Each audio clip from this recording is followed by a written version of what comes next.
Hello, welcome in the African Digital Week. It's my pleasure just to be here with you and to represent a sessions under names that the African future in the cybersecurity and challenge and the opportunity. We will talk in these sessions about the challenge, what we have, and in the near future in African countries. We will talk more about the challenge and what we are facing right now and the opportunity what we can have in the nearest future. This is mine talking. I am an Ahmed Mustafa. I am working as cyber forensic investigator. I have more than 12 years old in cybersecurity and cyber forensic investigation. My experience it will be including for cybersecurity and cyber forensic investigation, data analysis, and legal tech. In legal tech, I am combining between technical skills and legal ethics, legal plus technical issues. Best numbers that I have totally 26 cases, succeed cases in cyber forensic investigation, and also I was honored that I was in discussion for cyber law for Egypt. It would be my pleasure just to begin to discuss about the challenge and the opportunity what we can have in Africa in the next years, and how cyber attacks and how cyber forensics are in a very good niche market for us. So today we'll be talking about main 5 points, which is cyber attacks in African region and how cyber attack affects each country nowadays. It will be a very good and effective, and that we will ask about some questions. That's why cyber attacks that choosing number one for any country or for any attacker, why they are choosing cyber attacks rather than any other attacks or traditional attack. Why cybercrime are increasing. This is why we will talk about why cyber attacks are increasing, reasons for increasing in cyber attacks. Also why it's increasing also in pandemic time. I think that we all have a bad time, and all countries are suffering from COVID-19 in the last year, and all countries, all over the world have been suffer from this pandemic time. And cyber attacks never stop, by the way, in these times. And we have faced coronavirus, and also we have faced an increasing in cyber attacks. We will discover why that happened, and if we understanding very well the type of cyber attacks and the type of cyber crime, I think that we can have a maturity to how to face it and how to treat with. Final point, we will talk about the African markets opportunity in the cyber security, and what we have and what we can have in the nearest future for our African markets.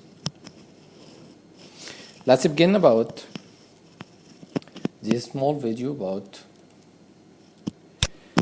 this is how African countries look like, how we are, as you're seeing that African has no more cyber attacks as shown in map, and we will discuss about why that happened. If you see that, if you can South Africa, it look like there is no more attacks in South Africa, and also Zimbabwe, and also we can have to Congo, and if we go up we can Algeria, but I think that we have many faces about, and Mauritania, and Guinea, And finally, I think that we have also Sudan. As we see that this is what I need to mention about. There is no much cyber attacks. If you see Europe, you will see all lights are coming from Europe. So that's what I need to mention, and what I need you to notice, that there is no more lights in Africa. As you see, the more lights and the more attacks and the more cyber attacks and the more crimes are coming from, and it coming from too in Europe, and you go to for USA, I think, and also Asia. But if you are notice that Africa is not so shiny in this, and why that happen?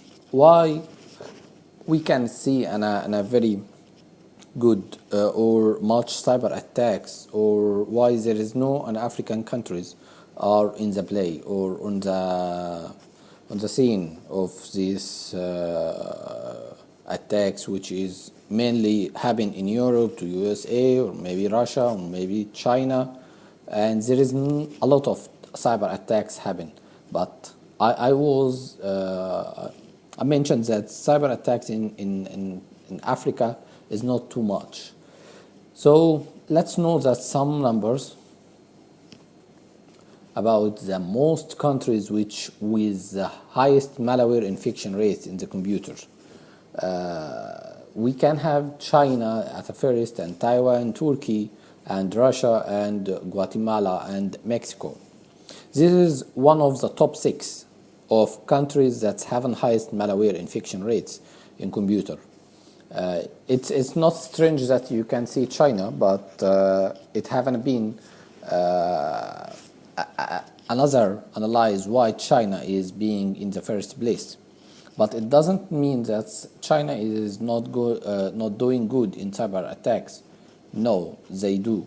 But what I need to mention, and what's my point is, there is no an African countries are in the top 6 in the highest malware infection rates in computer. And there is a reason. There is a reason behind this, of course, and we will discover this in more slides. So one of the top 6 is not including one African country.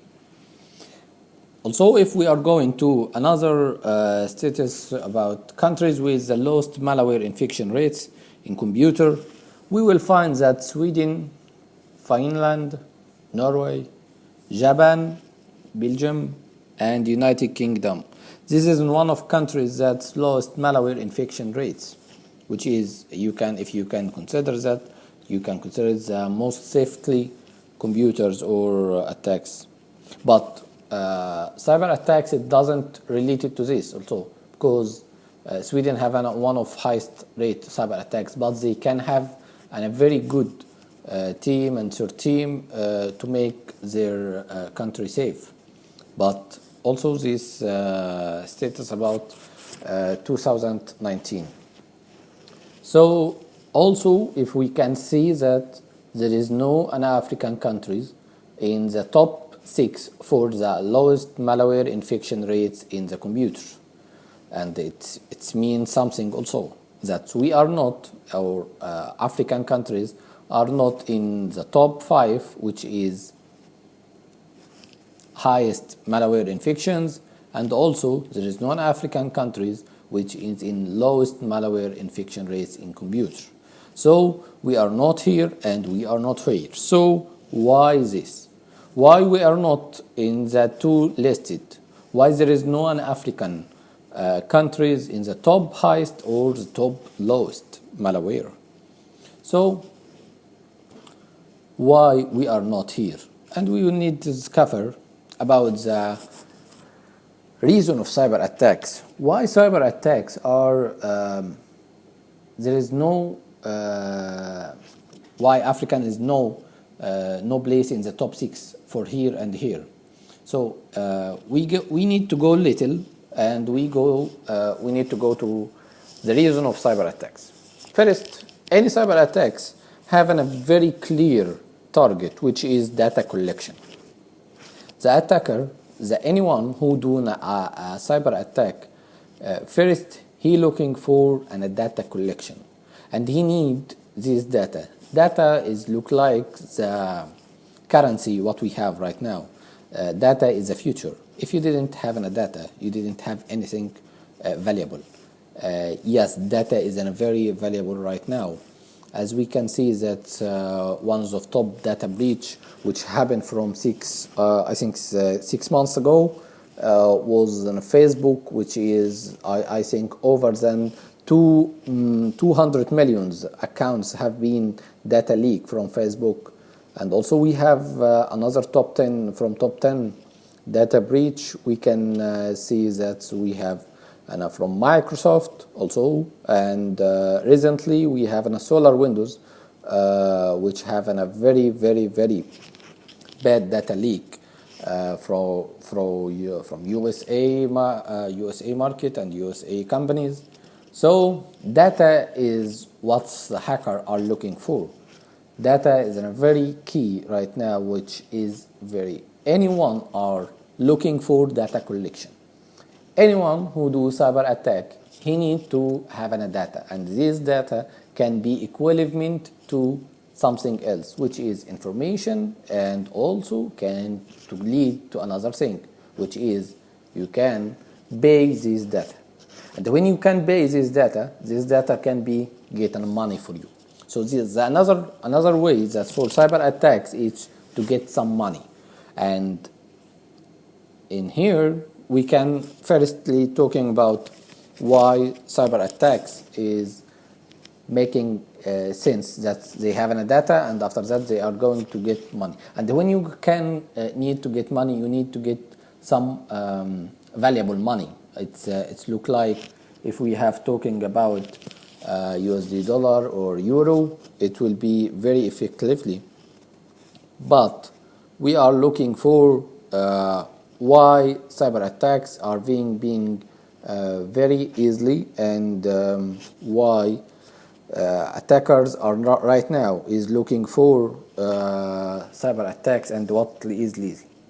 So to get money, so first you have a data collections and you have a data. After that you can get money, or maybe you can look like an WannaCry.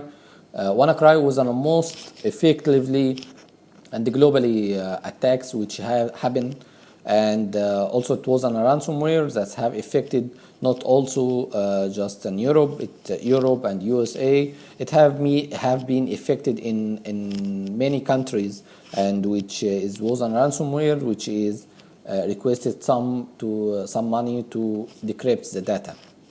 So there is a reasons behind any cyber attack. Another one, which is if I didn't have your data collection, or if I hadn't money, I need to causing and damage to victim. And here is why anyone choosing cyber attacks right now. If we can see that there is a very highly touch between maybe Russia and USA, and they are using that there is a very casing about cyber attacks from Russia to USA, and also we have seen that from I think 8 years or 9 years Stuxnet, which is for the Iran nuclear lab. Many countries are looking for right now cyber attacks behind any the traditional attacks. I think that there is another attack can be behind this look like South Korean, when they have attacked Sony as a revenge about for the movies which have do. So cyber attacks have been used many times in different events and in various events to reply and to have a very fastly reply and rapidly reply for any countries or any company. So why this is why any country can choose cyber attack behind any traditional? Because of this. Cyber attacks can have a damage for your victim rapidly and maybe without any damage for you. But if we are talking about the regular damage for or traditional attack can happen between country to country or company to company, it can maybe take a long time, and also can take an very bad bad damage, and or low increasing in damage. So this is three basic things. That's why reason of cyber attacks can be happen. So first, data collections, and also the get money for hackers and or groups, and also causing a damage to victim. Victim can also, as I told you, it can be country or can be company or can be individual, can be anything, but you can have an casing can damage to victim from country to another, or individual from country X company to Y company, which is in X country, which is look like from Y country, with just one click, and you can case a damage for him. Case a damage for him, it can be look like a ransomware, it can look like a malware. You have infected his computer by malware, ransomware, or a virus, or maybe you can spy for him with a keylogger. All of this is a reason behind any cyber attacks can be happen for you, from individual, from hacking group, or from any country to another. So from this point, we are going to answer the question what we have to say. So why we didn't see much African countries in the highest or the lowest securing or cyber attacks or the malware infected? Why we didn't see an African countries in this? First, I would like to share with you some secrets about, it's not about secret, but it's one of mandatory what we are missing and what we need to enhance and raise. So first, we need to have to raise our IT infrastructure. As you know that it's not more better than IT infrastructure in African countries, which is if you have reviewed the top 5 for the broadband, you will never see that there is no country in Africa have been achieved 50 megabyte. This is one of the top broadband, and this number need to be increased. How can be increased? It's by IT infrastructure. IT infrastructure for telecom, for also cyber attacks, for telecommunication development, IT development, anything related to IT infrastructure. IT infrastructure in Africa need to be enhanced to be in line with the global movement and the global transformation. So this is one of the first key we need and we miss, but we need to care about in next years, that we need to raise the IT infrastructure in whole Africa, by the way. And after that, when we care about the IT infrastructure, we can raise the IT infrastructure, which can be lead to our into something else, which is digital transformation. Many countries are in Africa right now is look like that they are able to make the right digital transformation because of the IT infrastructure, by the way. It's something related to another. IT infrastructure, if you didn't have a good IT infrastructure, you will never be doing a very good digital transformation. So this is one related to another. So you need to build a very good IT infrastructure, and after that you can go for digital transformation. Why you need to go to digital transformation? We need to have to be in line with the globalized transformation right now. If we are talking about IoT is the future, AI is another future, we need to have to go for this and make our people that updated and go for the digital transformation. Digital transformation is make your life is easier, and making your life to be in line with the global transformation. This is one of the most and core reasons that's why digital transformation is a very basic step we need to go. So we need to have and raise the IT infrastructure, and after that we will go to build our digital transformation.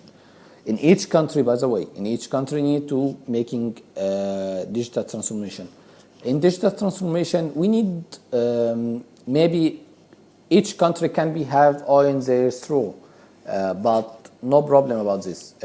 You can build your OIN module. You can have your OIN digital transformation module, which can be online, in line with your culture, in line with your people, in line with your technology, in line with more steps. After that, we need to have cyber law and regulation for telecom, and it's a very, very, very important step to have a cyber law and regulation. Without regulation, without cyber law, we cannot treat with each other. One of the main key we have faced in the cyber law in Egypt that maybe we didn't have a matching between cybercrime definition between us and another countries. So when we are trading in cybercrime, there is no basic definitions what we are matching on. And this is why we need to go for. You need to go for cyber law and to do a regulation to be having a basic definition between you and another countries. And it's one of basic step we need and we care. And also we need to have. I suggest morely that we are needing it just look like something which is a sequence. You need to have and build your IT infrastructure, and after that you're going for digital transformation. You can cover it with any. You can cover digital transformation without cyber law and regulation. But in all these 3 points, there is another one which is I see this is a very, very, very important point, which is investment. Investment in our people. Invest in people is one of the main keys that I can see that it's a very important key. Invest in people, invest in minds, invest in our children, invest in our youth, to know and to build and to learn and to do and training and to have any skills within technology. Invest in people, I see that this is the core behind all of this.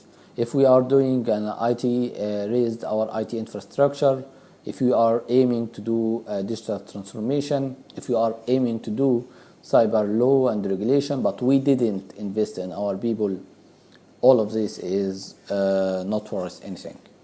We need to invest in our people. We need to invest in our children. We need to invest. Invest here is to invest in our mind.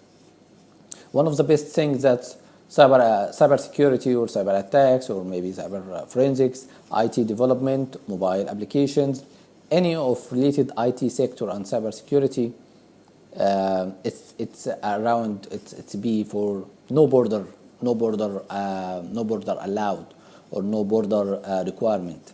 So you can live in Congo and also you can work in Europe and you can work in USA. But also we need to have to invest in our people. When we invest in our people, we invest in our future. If we didn't invest in our people, we cannot have a better future. The people and youth is the future. And we need to have a very awesome minds, because they will making our countries better than the past. So in my opinion, that this is one of the most keys, that's to invest in people and invest in mind, and making our people and making our mind will be very good and will be very good opportunity and will be very good enhancement for our people, and it will be better for our future. So I hope that the 4 key and what we are missing, it will be very good if we can have or we can pass for these days or this duration. And after that, I believe that we have a very better opportunity, which can be how we can see the future. This is one of the best question, and we would like to discuss, and I would like to show you how can it relate to that we have a better future. Yes, in Africa, yes, we have a better future. I can see this. I can feel this, by the way. I can see that we have a very better opportunity in the future. Depend on the last slide, as you see, what in these 5 steps I can tell you about the future, how we can have the future. If we have an IT infrastructure raised and we are doing our IT infrastructure raised, what can be related and what can be what can happen next? IT jobs will be increased, and if IT jobs will be increased, it means that there is a less employment. And if there is no employment or less numbers in employment, it will be more jobs in IT increased when we raise the IT infrastructure. And after that, because how IT jobs increased, it looks like when we have an IT infrastructure, by the way, IT jobs will be increased, yes, because your people and can be connected with in a better way with another countries in Europe, in USA, Australia, Russia, China, and Asia. It can be having a better way to communicate, and if we have a better way to communicate, we can have a better way to work also. So IT jobs will not just increase for people that can be work locally. No, it can be work and globally. I think that maybe you can have an experience about India, and also India when they have making their IT infrastructure raised. There is many Indians have been traveled and have been worked all over the world. Right now, we can see most of Indians in most of countries and can be working in UK or USA and also Europe. So IT infrastructure raised is a very mandatory key and very mandatory step we need. And after that, also it will be increased, the IT jobs increased for your people and for your country. In any country, in any African country, this equation and this 5 steps, I think that it make a logic that first one can be lead to the second one, which can be lead to third, and can be lead to the fourth, and can lead to the fifth one. So after we doing the IT infrastructure and raise our IT infrastructure in African countries, it will be making the IT jobs increased, by the way. After that, it will be coming with digital transformation, and here that we need each country will build his own module, and it will be increased in the digital transformation, and also it will be look like you will treat also and with another countries and global market by right way and a good way. But here is the problem that I will come back to asking a question that for this, why we also didn't see that most of African countries in the and no more African countries in cyber attacks. One of the best cases, which is the data collection. If you didn't have a digital transformation also, so you didn't have any data. Your data is on paper, still on paper, or maybe you have didn't do the right digital transformation. So because of that, hacker cannot hack you, or cannot hack because your data it doesn't exist. So how you can get something that doesn't exist? It will never be look like this. But digital transformation, as we see, will making your data it will be becoming more reliable, and in these cases digital transformation will increase also. Cyber attack will increase. So because of that, cyber attacks will increase after digital transformation. It's a normal way. That's because you will have your data, and your data will be online, and it will be maybe more reliable. And on this, it will be cyber attacks will be increased. Yes, and yes, you need to mention that, and you need to be aware about this. If you aware about this step, you need to take care about this, because when we are doing the enhancement in our African countries, we need to know that it will be a very big move from X point to Y point. So in this movement, there will be a risk, and there will be also a profit we can gain. So in digital transformation, we will have a very highly benefits, yes, but also we can have some risk, which is cyber attacks will be increased. But I think that it makes sense, and we need to be prepared about this. So when you're doing the digital transformation, cyber attacks will be increased. So you need to, when you invest in your people, it makes that you can invest in your people, and you can have an awesome minds to make cybersecurity jobs will be increased. So after that, you can see that the future with cybersecurity jobs, it will be mandatory, will be increased. And this is the fifth one and fifth step.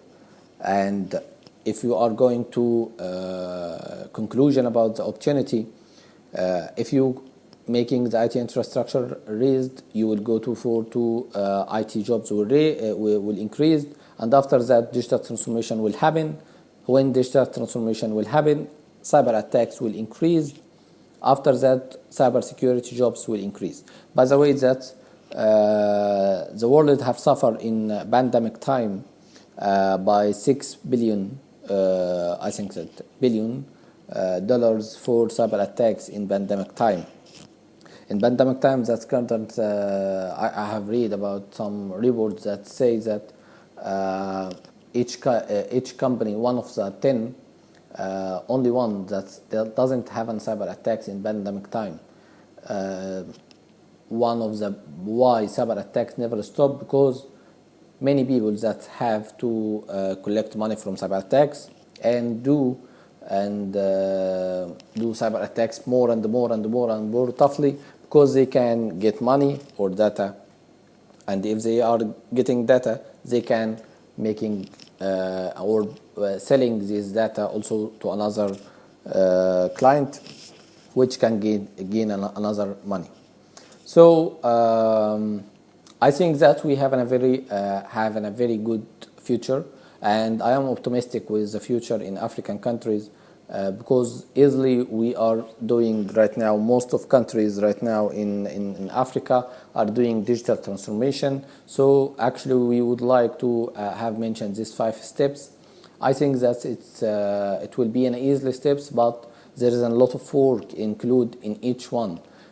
So in IT infrastructure, I think that we have a lot of listed to do, and also when the jobs increase, it will be it's not related just only for IT jobs, but also will be for the education for our youth and children. And also the digital transformation will transfer the country, whole the country, by the way, how they treat, and it will change their life, by the way. And also cyber attacks can be happen, and can cause a risk for them. And also cybersecurity jobs will be increased, which can be globally increased, by the way. The global market will be for cybersecurity, it will be increased. So if you are an individual, if you are in a company, it's your opportunity right now to open a new business for cybersecurity. As you can see, that IT or cybersecurity is the future, and is the future of our African countries. In any African countries, we can see that there is a lot of opportunity we have in the future. So, but you need to know that when you can open a company right now, you will have a very good opportunity to something called a blue ocean strategy. Please read more about the Blue Ocean strategy because one of the best strategies in marketing which is a blue ocean, which is called that you will when you are starting something, you are there is no more competitor in this market. You will have a very big challenge, and you will have a very good chance to eat more in this market. So if you are a company or you need to start your company, I think that this is a time that you can work or open your company for IT or maybe cybersecurity in anything that you will have to be related with IT sector, because it will be increased and each country are going to have, and each country need to do in the next years. Um, I think, and I'm really very optimistic about our future, and in Africa, I'm very really optimistic, and I hope that it happen be too in the next years. I hope to see our countries and hope to see the African countries are be updated and be in line with the global transformation. Finally, I would like to thank you that to attending these sessions. If anyone have a question or request or anything, please email me. I will be with you also. It was really a pleasure to meet you and to make a session in African Digital Week. I hope you like these sessions, and if you have any question, please just email me. Thank you very much, and hoping to hear from you in the near future. Thank you.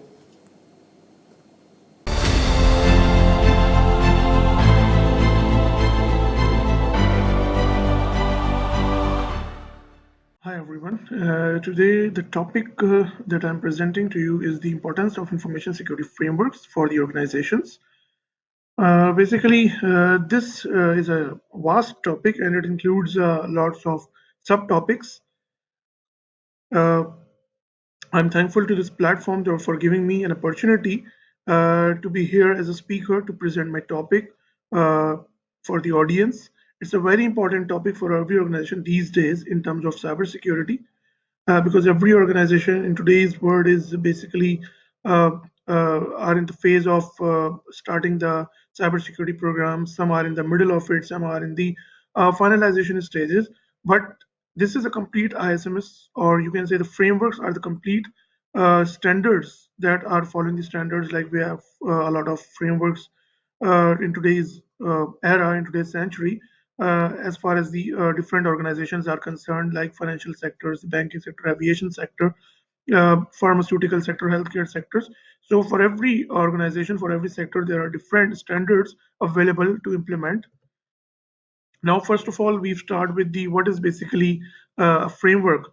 Uh, if you for understanding information security, now let's start with the definition of information security. Information security is basically a suite of, or it includes the people, your processes, the technology that is necessary to ensure.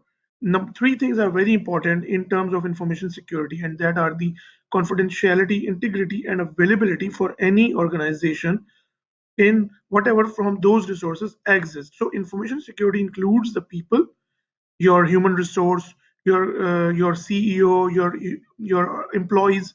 These are the peoples, the processes, like your business processes, your critical business processes, and the technology, like your communication devices, your firewalls.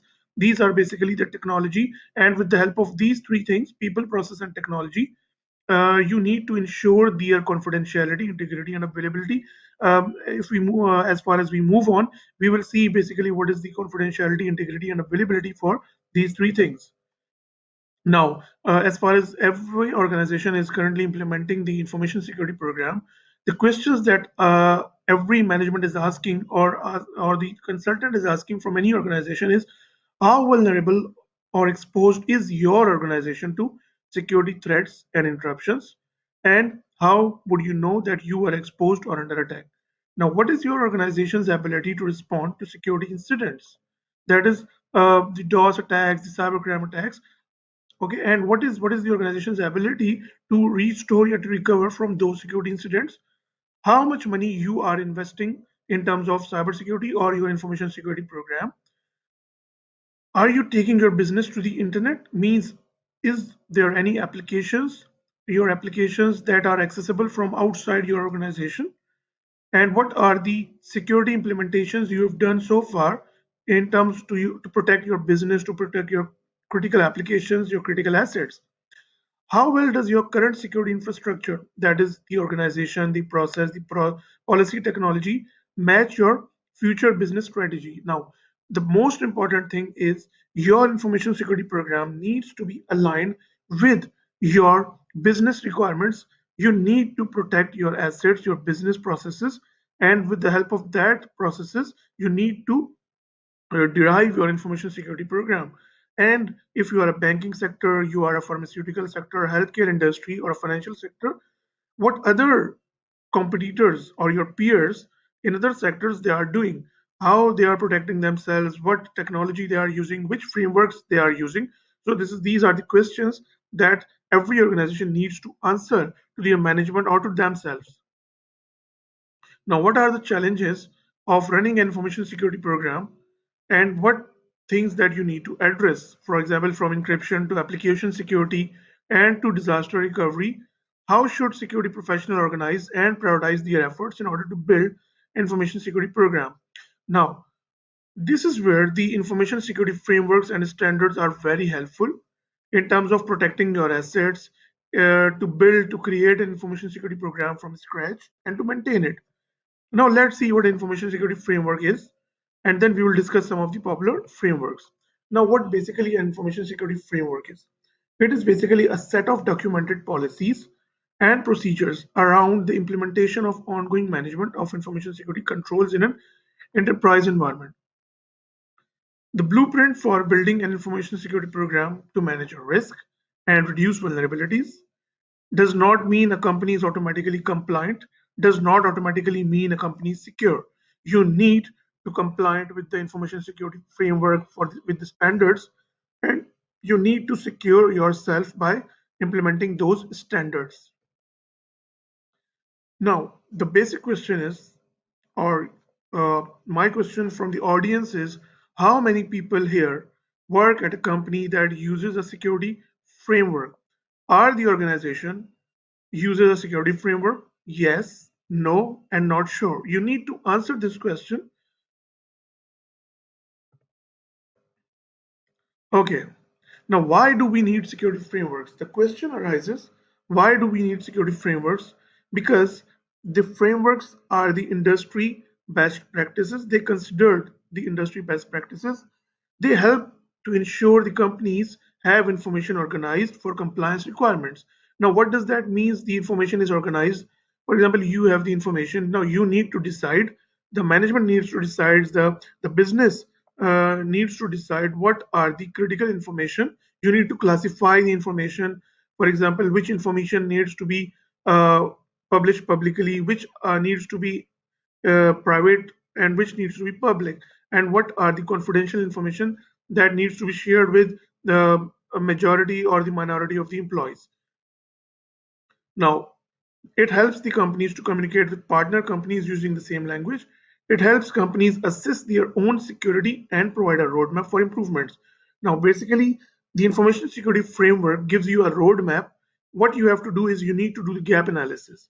And with the help of gap analysis, by following the standard, you need to evaluate yourself.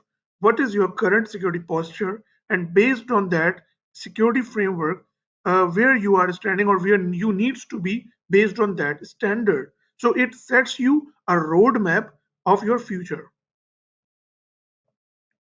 Another very important question is, now what cybersecurity frameworks does your organization currently use, or which cybersecurity framework your organization is currently using? There are security frameworks like COBIT, it's a governance framework. ISO 27001 series, one of the most popular framework. The ISMS implementation in terms of security. NIST cybersecurity framework, another popular framework to for in terms of cybersecurity. NIST SP 800-53 CIS critical security controls. This is the center of Internet and Information Security. The top 20 controls of the CIS critical security controls, and there are some other frameworks. So you need to answer and evaluate yourself which framework you are using or your organization is right now using from these or some other frameworks that you are using right now.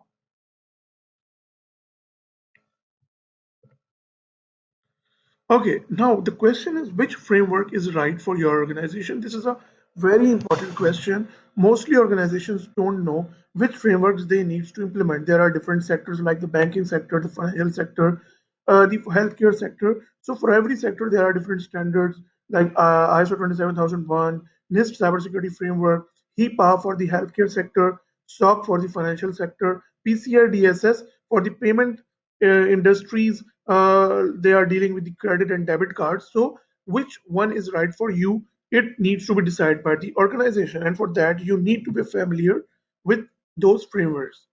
Now there are some general frameworks and there are some specific frameworks. As far as the general frameworks are concerned, you have the COBIT framework, the ISO 27000 series. You have the AICPA Trust Services Principles and Criteria, the NIST Cybersecurity Framework, NIST SP 800-53, the Risk Management Framework, CIS Critical Security Controls. These are the general framework that every organization may implement. There are some other specific frameworks as I told you previously. The High Trust CSF Cybersecurity Framework, PCI DSS. Other specific frameworks are HIPAA for the healthcare industry. So these are the list of cybersecurity frameworks or the security frameworks that organizations may implement or will implement. This is basically the graphical presentation of the frameworks that we've recently viewed in the earlier slide. Now, first of all, let's see, as we've seen in the previous slide, what is basically COBIT. COBIT is a framework that is developed in the mid of 90s. The COBIT stands for Control Objectives for Information and Related Technology. This framework was created by ISACA, and what purpose it was created? It was created for the IT governance and the management. Now it covers the crucial gap between the technical issues, the business risks, and control requirements. Now, what COBIT framework says, COBIT business orientation includes. Now, what COBIT is basically the governance framework, and the task, the purpose of the COBIT framework is it includes linking or aligning the business goals with its IT infrastructure.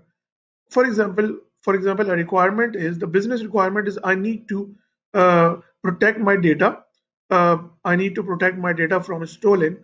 So what you need to do is this is the business requirement, and as far as the infrastructure requirement is concerned, how you may link is you will say, okay, we will implement the encryption technique for it to protect the data. In case the data is stolen, it will be encrypted. Or you will say a business requirement is I need my data to be available in case of a disaster. So how you will overcome this business requirements with the help of the backups? You will by implementing a technology by taking the backups of the critical information or the critical business applications. So what COBIT is doing basically, it will link the business goals with the IT infrastructure. Now, what are the components of the COBIT? Like it's a governance system. The components are the processes, the critical business processes, or it will be the IT processes, the organizational structures from top to bottom, the hierarchy. It will covers the organizational structure. It covers the information. What is the critical information an organization is carrying? People's skills and technology, the principles, the culture, the ethics and behavior, the services, infrastructure, and applications. It the all these are all the components of the governance system. Now, the six principles for a governance system is it provides stakeholder value. Who are the stakeholders? The stakeholders are, for example, your business, your marketing department, your HR department. Each and every department is basically the stakeholder that is contributing in the organization. It follows the holistic approach. It is a dynamic governance system. Governance distinct from management, tailored to enterprise needs, and end-to-end governance system. These are the governance system principles.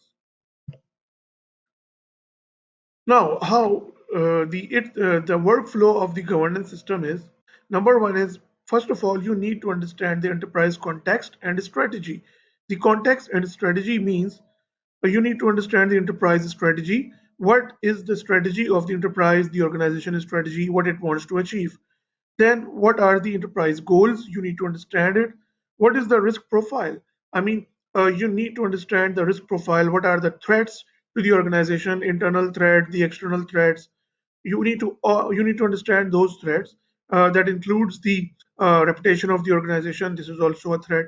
Uh, so it covers all the risk profiles. Understand current I infrastructure, information and technology related issues. What is your current infrastructure? What technology you need to implement to protect your assets? What are the controls you require in terms of technology? So first of all, you need to understand what is your organization goal, your objective, the mission of your organization, the strategy of your organization. Once you understand the organization strategy and the objectives of the organization, the vision of the organization, now you need to understand the initial scope of the governance system.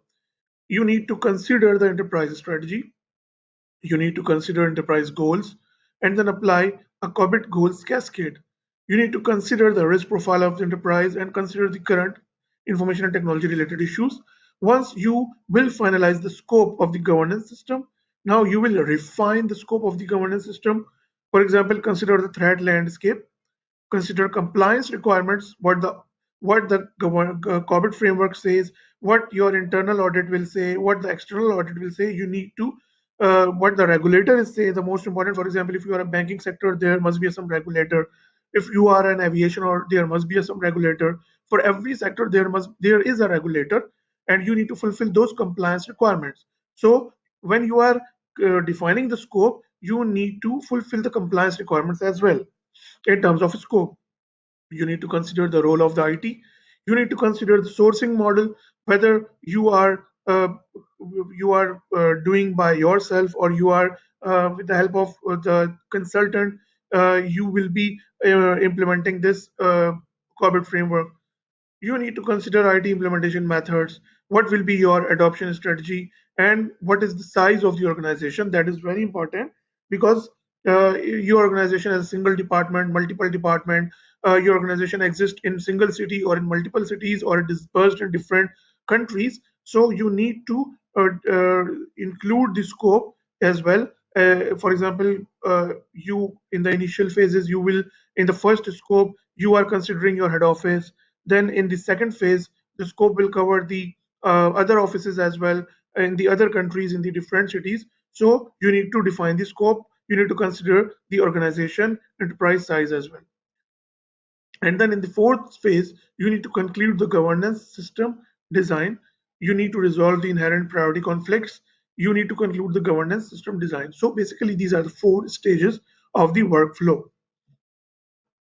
Now, Now let's come to the very important standard, the ISO 27000 series. Now this standard was developed by ISO, International Standard Organization. Now what this standard provides? This standard provides a broad information security framework that can be applied to all types and sizes of organization. As I told you previously, this standard also applied to an organization having a single department, having 3 to 4 employees in a department, having two departments, three departments, having a huge organization existed in multiple countries, multiple cities. So it does not bound you to the size of the organization, whatever type of your organization is, and whatever the size of your organization is, you implement the ISO 27000 standard.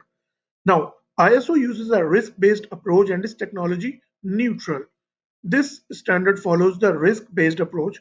It has not a specific its own risk-based standard.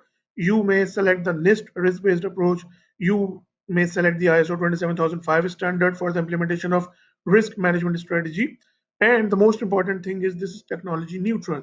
It does not say you either you implement this technology or that technology. It does it it only suggests you. For example, it says, okay, encryption, the one control is encryption. You need to implement the encryption. Now, whatever technology you will use, it's up to you, but you need to implement the encryption control. Technology is your choice, but it will give you the controls. You need to implement those controls with the help of any technology.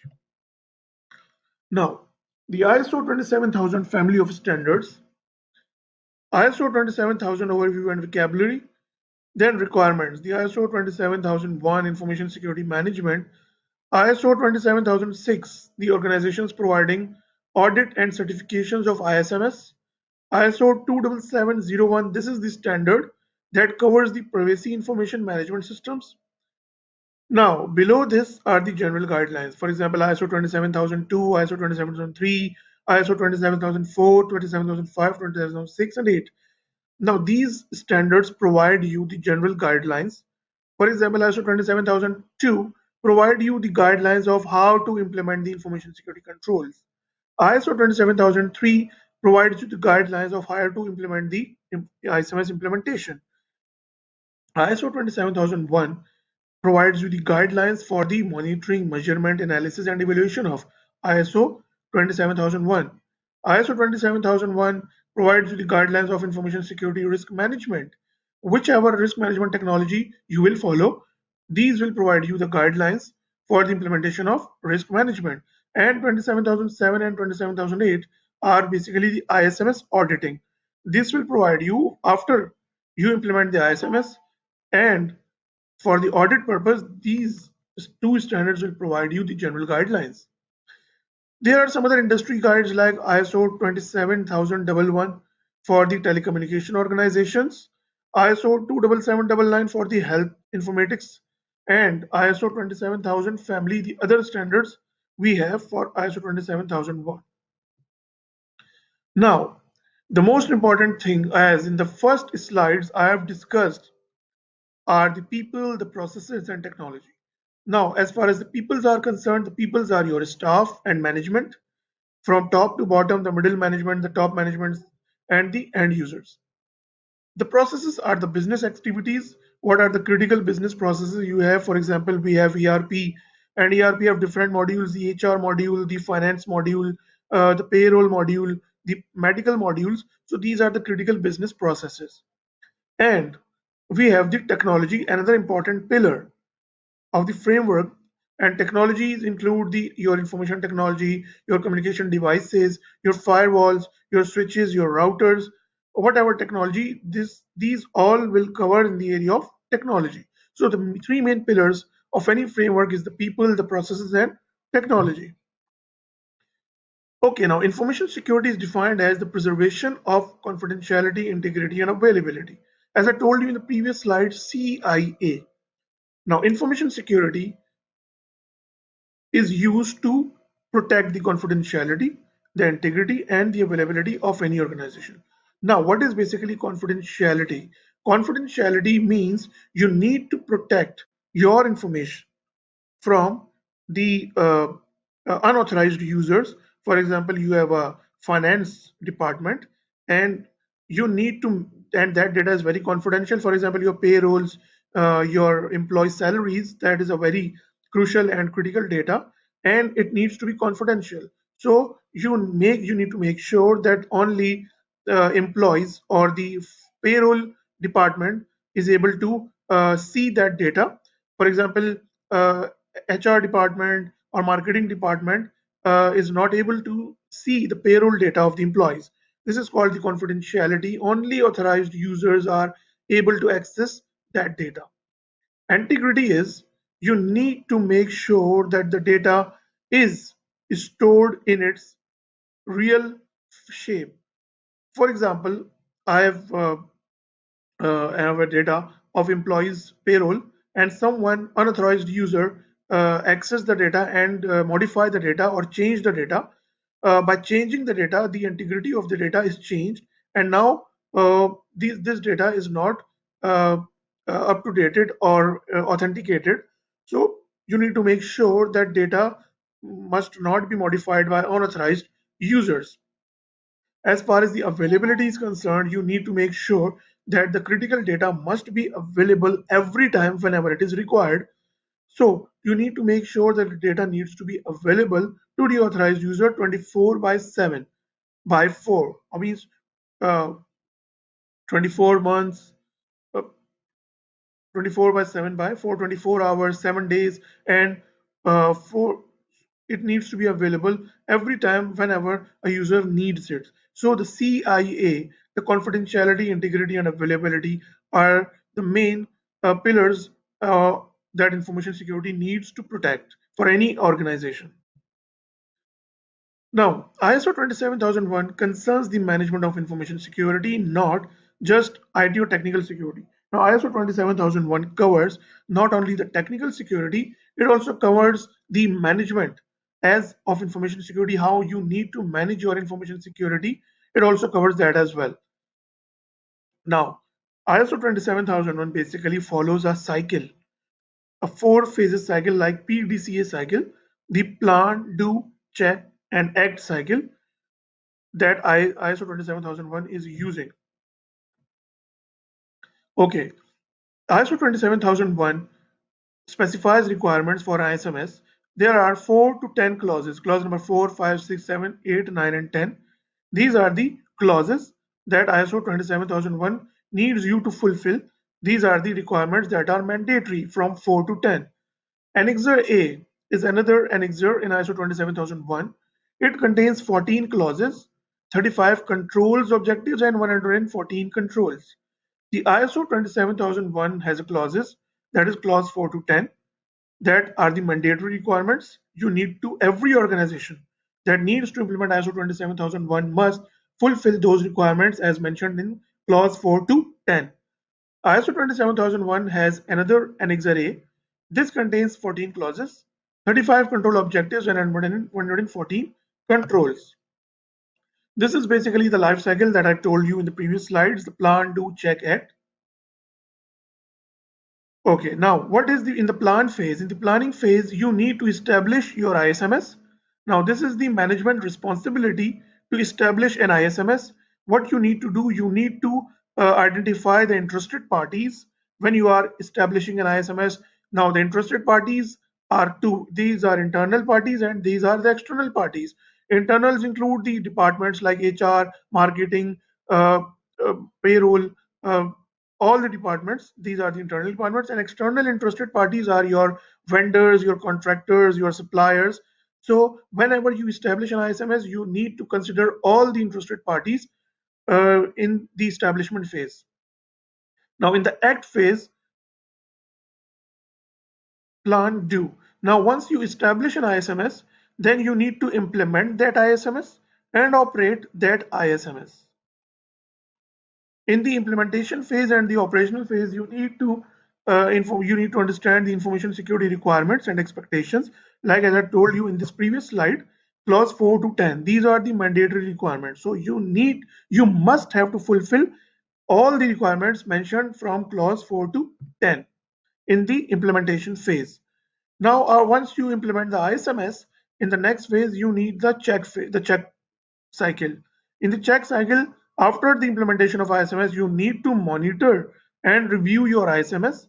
What improvements you made from ISMS, any other things that are missing. So it's a cycle that you need to monitor your ISMS on frequent basis to make sure that things needs to be reviewed, monitored, and improvement needs to be made if applicable. For example, you need to monitor the controls, you need to review your controls, whether the controls are working as per standard or not, and if there is some requirement to update the controls, then you will go again and approve it from the management and then implement those controls. And the other is the plan, do, check, and act. And the act phase, you need to maintain and improve the ISMS. Now, basically, as I told you, these NXLA contains 14 clauses. So these are the 14 clauses, like the information security policy. The most important thing what you will see is in the middle of this diagram is the information, and information needs the confidentiality, integrity, and availability. And these are the 14 uh, clauses, the 14 clauses that is covering here the information security policy. You need an information security policy, organization of information security, asset management, human resource security, physical security, communication and operational requirements, access control, system development and maintenance, incident management, business continuity planning, compliance. So you need to look out all these areas.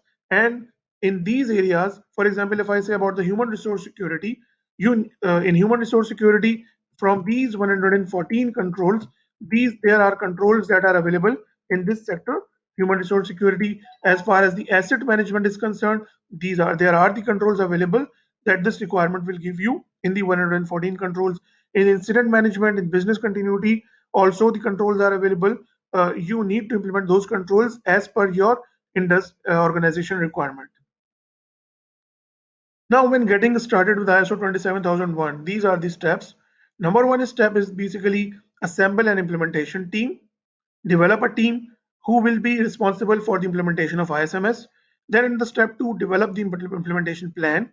Step three, you need to initiate the ISMS, the planning phase. Define the ISMS scope. The scope is very important. You need to lock your scope. You need to identify your security baseline. You need to establish a risk management process. Basically, the ISO 27001 is were based on the risk management approach. So you need to establish a risk management process. You need to implement a risk treatment plan. The risk treatment plan includes this basically uh, this basically defines what is the risk appetite. Risk appetite is basically the organization ability to mitigate the risks, or to accept the risk, or to ignore the risk. What is the organization's uh, appetite, or how much they are capable uh, uh, to mitigate the risk, or to accept the risk. And then in the final phase, you need to measure, monitor, and once OSMS is implemented, um, and everything is done, then you need to continuously measure your performance of ISMS. You need to monitor and you need to review it. Now, another important framework we will be looking here is the NIST Cybersecurity Framework. Now, NIST Cybersecurity Framework is basically recognized as a security best practice framework. Now, this framework is created by the US government to be a voluntary risk-based security framework. This framework also uses the approach of risk-based approach, as same as the ISO 27001. Now, originally, this framework was designed for the national financial, energy, healthcare, and other critical systems to better protect their information and physical assets from cyber attack. This is a framework that is easy to adopt, or you may customize it as per your organization needs. Now, basically, the most important thing is it also has the phases of the implementation. For example, in ISO 27001, you have the cycle, the plan, do, check, and PDCA cycle. This includes the phases. You have to phases are identify, protect, detect, respond, and recover. Now, in the identify phase, what you need to identify? You need to identify the assets, asset management, what are the critical assets for the organization, the business environment, what are the critical business processes for the organization, the governance or critical management, middle management, the end users, and you need to definitely identify the risk management strategy. Which risk management strategy you need to follow? Once you identify all these items in the identification phase, then in the next phase, what you need to do, you need to protect. And what you have to protect, for the protection of these things like asset management, the business environment, you need to implement the controls like access controls, awareness and training, awareness and training sessions for the protection of your assets, data security, information protection and procedures. You need to create the policies, you need to create the procedures, the guidelines, how you will be protecting your assets, and the maintenance and protective approaches. Once you will complete the identify phase, the protect phase, protection means you implement the controls in the protection phase. Now you need to come to the detection phase. In the detection phase, anomalies and events, security continuous monitoring and detection process. For example, SIEM is a very famous and popular technology nowadays, a security incident event management system. For the help of that system, you will implement the control of a SIEM, SOC implementation. So what you will do in the detection phase, you need to collect the logs, you need to review the logs, and look after that or traffic, and continuous monitoring of the traffic, and see what is happening on the network, any threats to the organization assets or critical assets.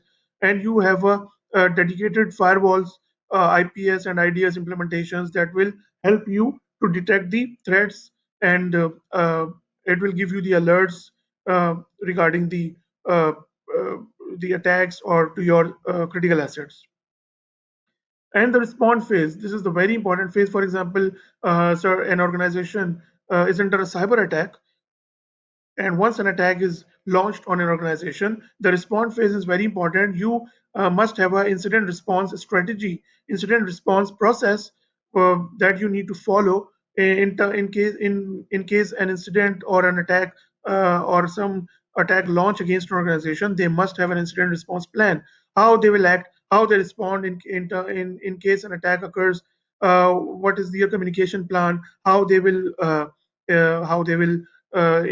inform their top management, the middle management, what is the criteria, how they will prioritize their incidents, how they will decide the severity of incident, how they will mitigate those incidents, and after the resolution, what improvements they need to do in their incident process or in their controls. So this is basically important phase of the response. And in the recover phase, the recover planning, how you will recover from an incident, what improvements you will made in the future, and the communication planning as well. So these are basically the 5 stages for the NIST cybersecurity framework. Now, another important question for the audience. I'm sure you will understand the frameworks that I so far explained to you. Another very important question is, what were your organization's motivation for choosing a framework?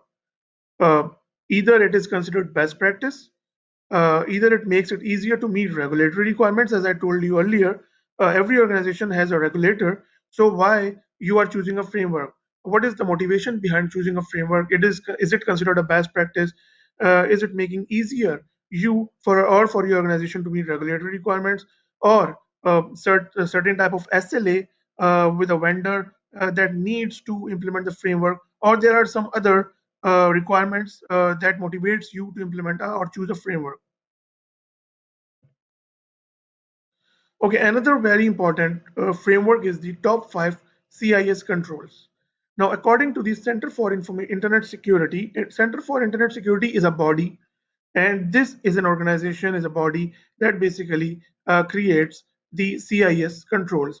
There are total 20 CIS controls, but here I will be discussing the top 5 CIS controls that are the most fundamental and very valuable for every organization that needs to implement it.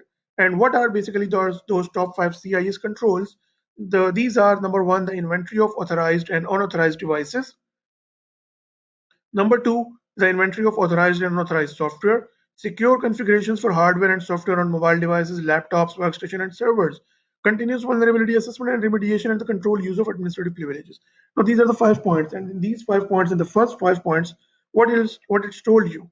The first In the first point, what you have to do is you need to make sure that your organization must have the inventory of what are the authorized and unauthorized devices. For example, what are the authorized laptops in your network, which are the authorized access points that are accessing your network, what are the authorized entry points that are accessible to your data center. So you need to identify all these things, and you must have the inventory of all those devices. Then every organization is using certain types of software. These are in-house applications or some third-party applications. So you need to identify those software. You must have the inventory of those software, authorized and unauthorized software, and you need to inventorize it. Then you need to make sure that you must have secure baseline configurations for hardware and software on mobile devices, laptops, workstation, and servers. Then you have the continuous vulnerability assessment and remediation program. For example, your organization have a program of the vulnerability assessment and penetration testing program, and on frequent basis, what you have to do is you need to do penetration testing.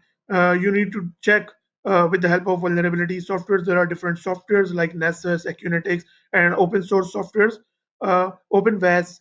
So with the help of those softwares, you need to identify the vulnerabilities in your infrastructure, in your devices, in your organization assets. And with the help of those, you need to identify what controls you require to remediate or to overcome those vulnerabilities. And in the final, in the 5 point is control use of administrative privileges, you need to identify, or you need to segregate the access controls. I mean, which users need which access control. Like there's you need to classify the privileges. For example, admin controls uh, normal user, limited user. So you need to make sure that those privileges are controlled. So these are basically the top 5 CIS controls that every organization must need to implement. Uh, if they are starting a cybersecurity program, I must suggest to implement these 5 steps to make sure they have a basic implementation of the cybersecurity before implementing a framework or information security framework.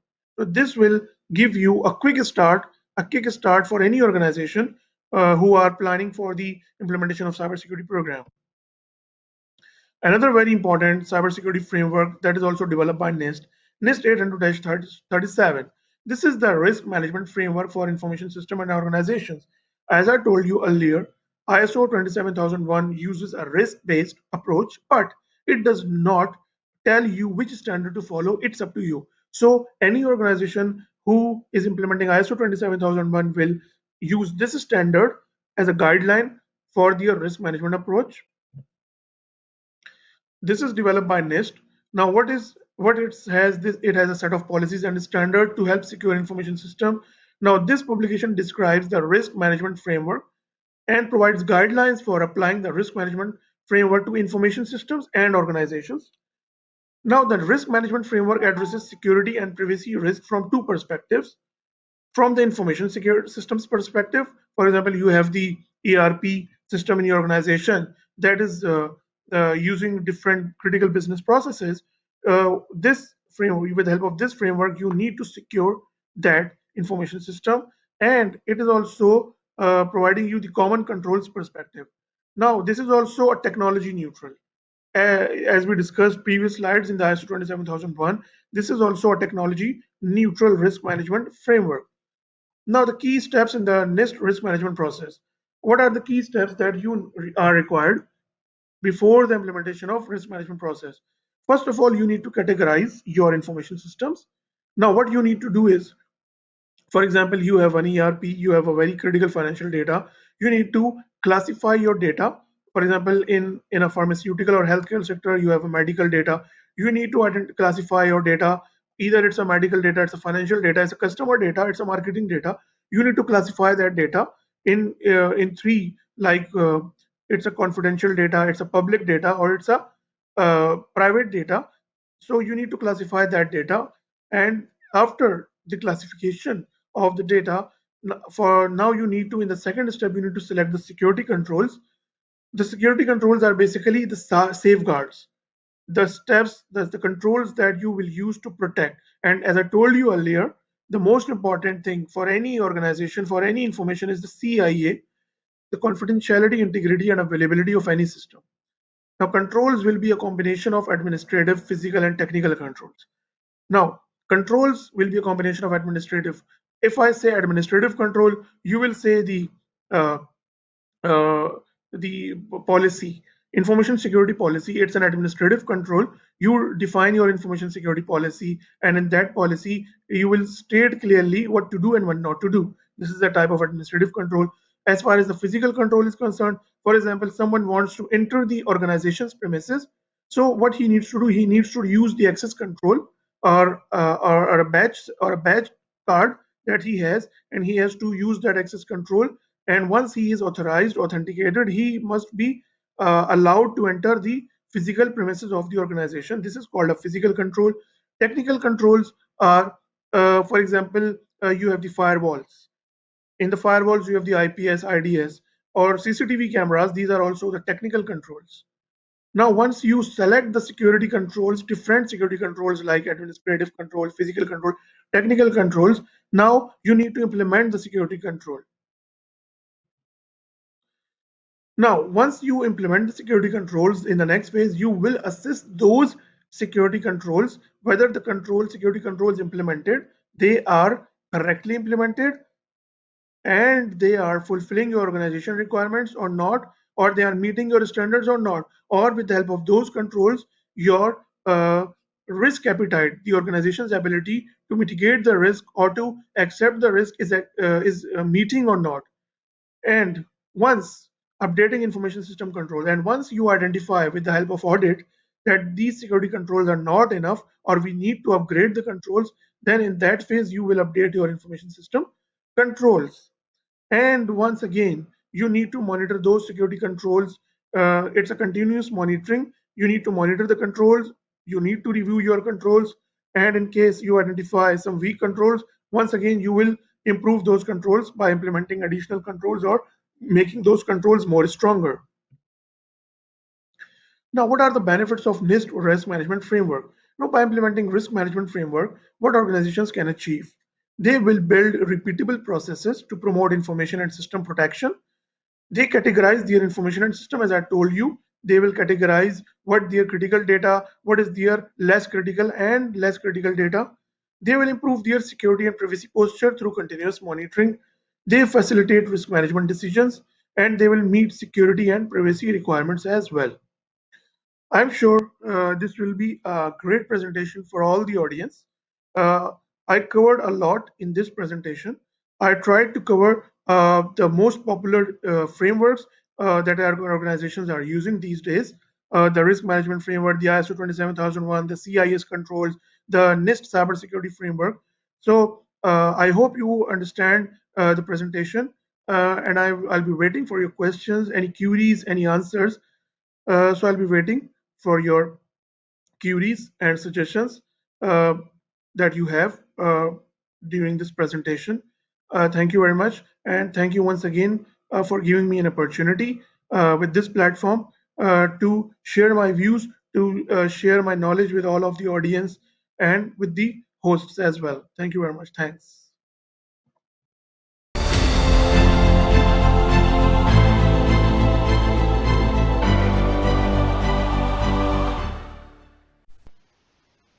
Hi everybody, thanks for joining. I am Malcolm Portelli, and I'd like to walk you through security awareness education as a first line of defense. I've been working in IT and information security for a number of years now, and I'm very passionate about security awareness education, and I hope that by the end of this presentation, you'll be somewhat passionate about it also and see the benefits it can bring to your organization. So let's dive right in.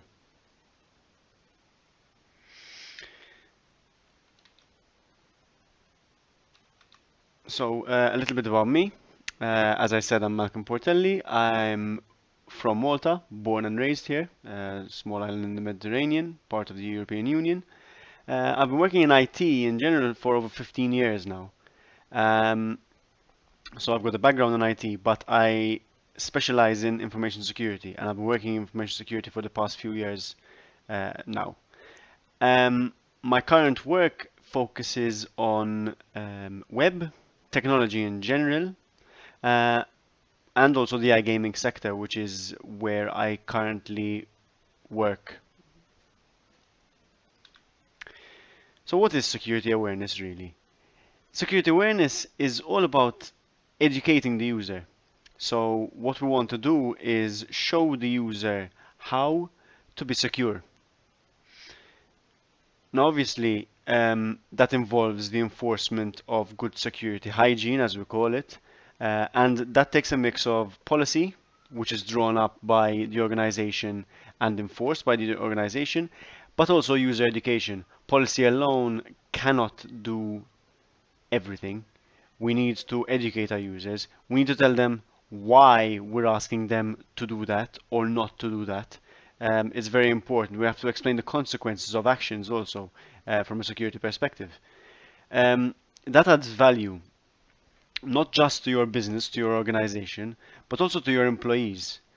Essentially, security awareness shows that you value your employees because you're teaching them something. You're teaching them how to be secure, not just at work, but also at home.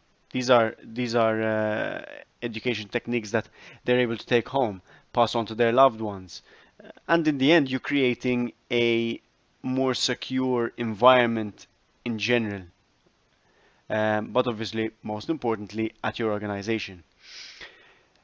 And I like to use this term a lot. I'm not the only one. A lot of people in the security industry like to use this term. It's all about creating a human firewall.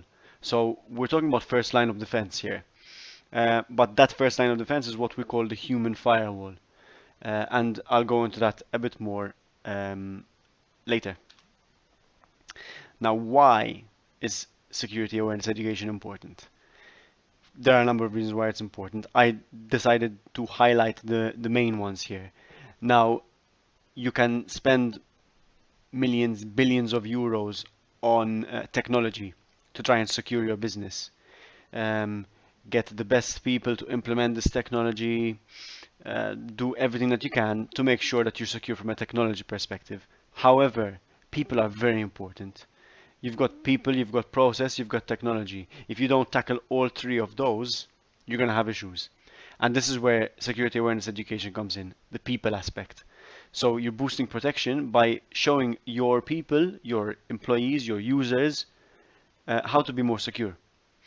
And obviously you need their help because technology cannot protect the organization from all threats out there.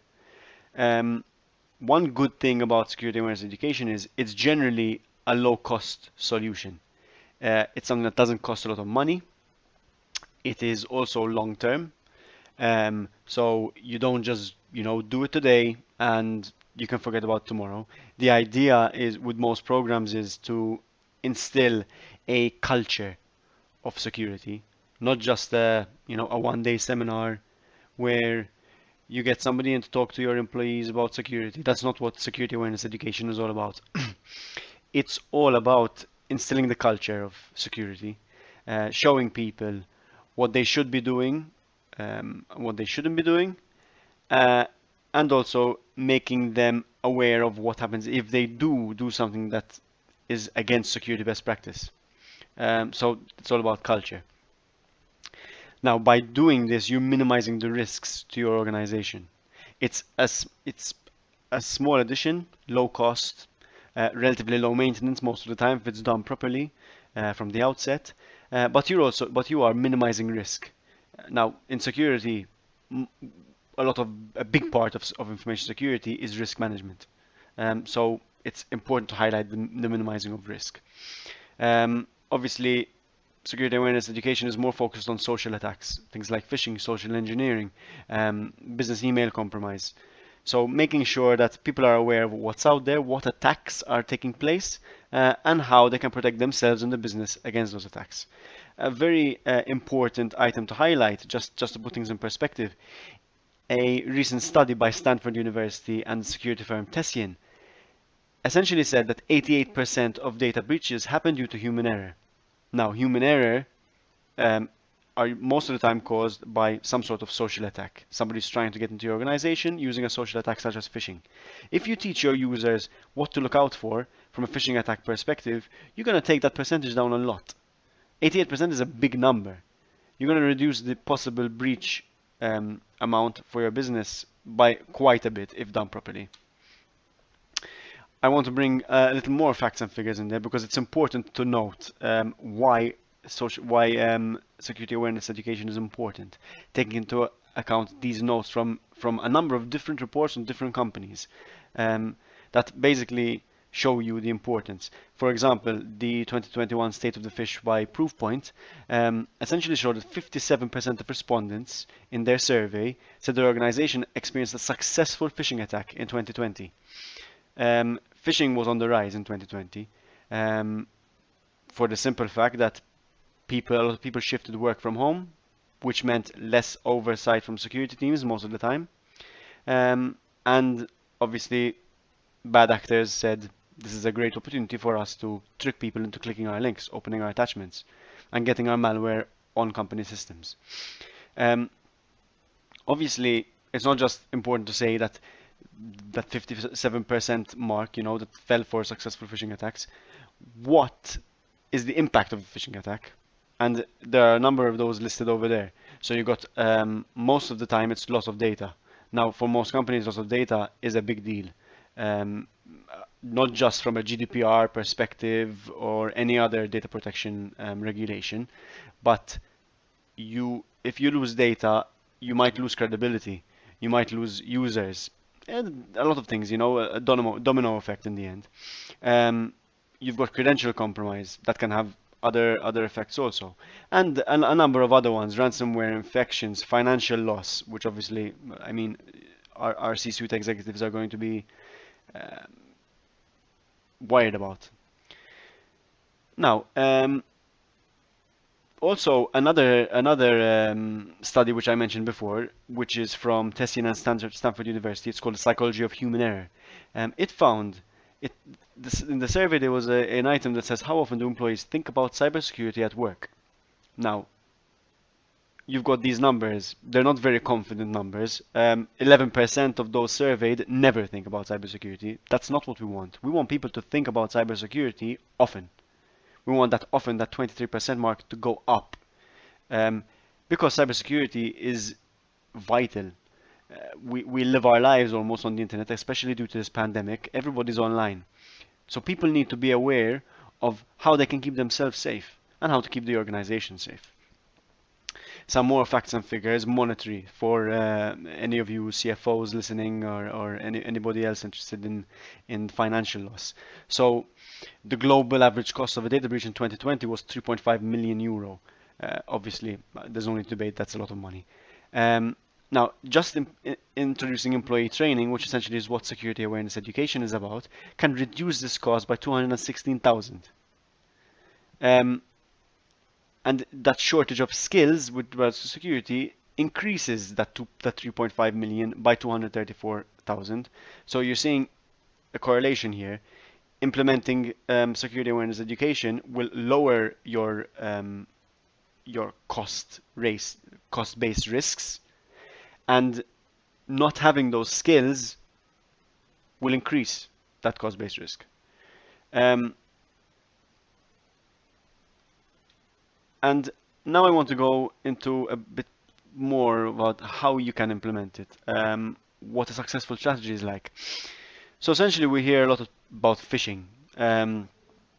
That's the buzzword. I mean, it's been a buzzword for a couple of years now, but throughout this pandemic, it's been a big part of security focus.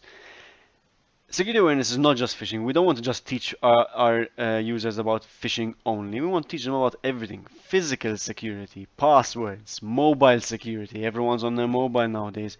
Wireless network security. Working from home and implementing good security hygiene at home. Because people are working from home, they're using their own network. Some people are using their own laptops to connect to the company network. We need to teach people how to keep their laptops secure, how to keep their home networks secure. And security awareness education, takes bits and pieces from each and every of these different subjects.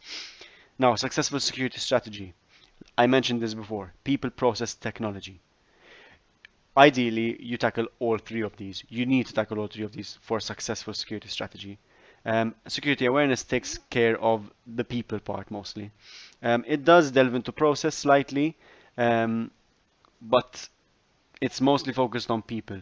And some people say people are the weakest link, but I don't believe that. I believe that the people are the strongest link if you make them the strongest link, and security awareness education aims to do that. There's no use in spending millions, billions of euro on technology if you're not going to focus on your process and people. Now, we're going through a pandemic right now, COVID-19. I cannot not bring up the correlation between security awareness and COVID-19. Like I said, many people are working from home now, and there are gaps in people's security knowledge, which don't help, because you want people to be able to secure their own home networks. You want people to be able to secure their own laptops if they're using a personal laptop, which some people are. I know of people who are using personal laptops to connect to their corporate networks, not at our organization, but at other organizations. And security awareness ensures that people are prepared for this work from home. I mean, now we've been over a year working from home in most places around the world, but it's still important to focus on getting people the knowledge that they require to feel safe. Something to take into perspective, for example, another figure. I like using facts and figures because they bring things into perspective. During the COVID lockdown, the beginning COVID lockdown, the first one, there was a 667% rise in spear phishing attacks, which are focused phishing attacks on usually on executives or people in the finance department, HR, people that they can target for information, people that they can target that they think will click on links, that will open attachments. That's a huge rise because obviously criminals see that now is a perfect opportunity to take advantage. And that is why we need to implement security awareness education to give us the upper hand over these bad actors. So how are we going to implement security awareness education? I'm highlighting three main items. So you've got external training and consultancy, you've got security awareness training platforms, and you've got internal training sessions. Those are the main three, in my opinion. There might be others, but these are the main three I want to focus on. Now, the first one is external training and consultancy. This is probably the most expensive of the three from a cost-based perspective. However, it can be one of the most beneficial if done properly, if you get a good consultant. And essentially what it takes is you're contracting a specialist, somebody who specializes in information security awareness education. And they will design a custom program for your organization and usually implement it. So they'd implement the program in your organization, either conduct it themselves or they designate somebody within your organization, train them on how to implement, on how to conduct the training, and it will be done by somebody inside your organization, for example.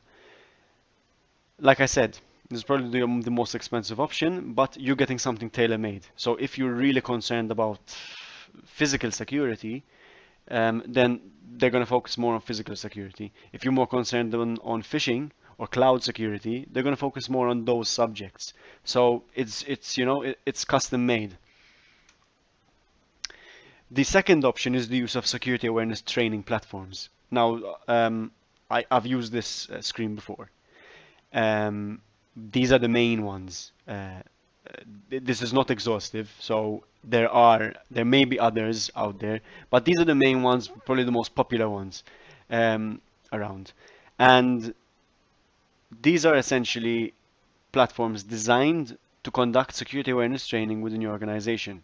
They're off-the-shelf stuff most of the time. So you go, you sign up, you pay a fee, you pay a subscription fee, usually based on user cap. So if you have, I don't know, 0 to 200 users in your organization, you pay a certain fee. Then from 200 to 500, you pay another fee. Whatever. They've all got different payment structures, but they're quite cost effective.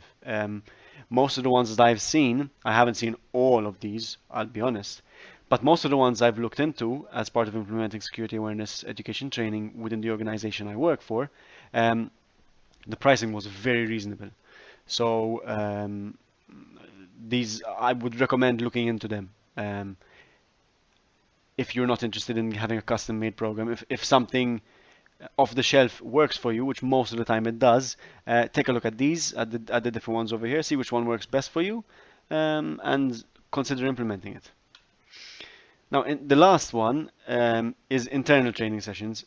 Essentially, what this means is you pick a person within your organization. So either you hire somebody specifically for security awareness education as a security awareness education officer, or you have a member of IT staff, or an information security officer. And essentially, you train them to devise, implement, and conduct security awareness education within the organization. This is probably the least favorable implementation for the simple fact that unless you're going to hire somebody specifically for this purpose, which most of the time organizations won't, you're going to have to take time out of IT staff, out of information security staff to actually do this, which usually isn't preferred by an organization. But it's still something to look into. Not every organization is the same, and this is a possible solution. There are also a number of free resources I have to stress. Google has a number of tip sheets, advice on social attacks that you can implement. SANS, which is one of the largest information security education organizations in the world. They offer security awareness planning kit toolkits for free. They also have their own security awareness education subscription service, but they offer free toolkits and plans and all that stuff. And then there's YouTube, our old friend YouTube. Plenty of videos available on YouTube. So what's next?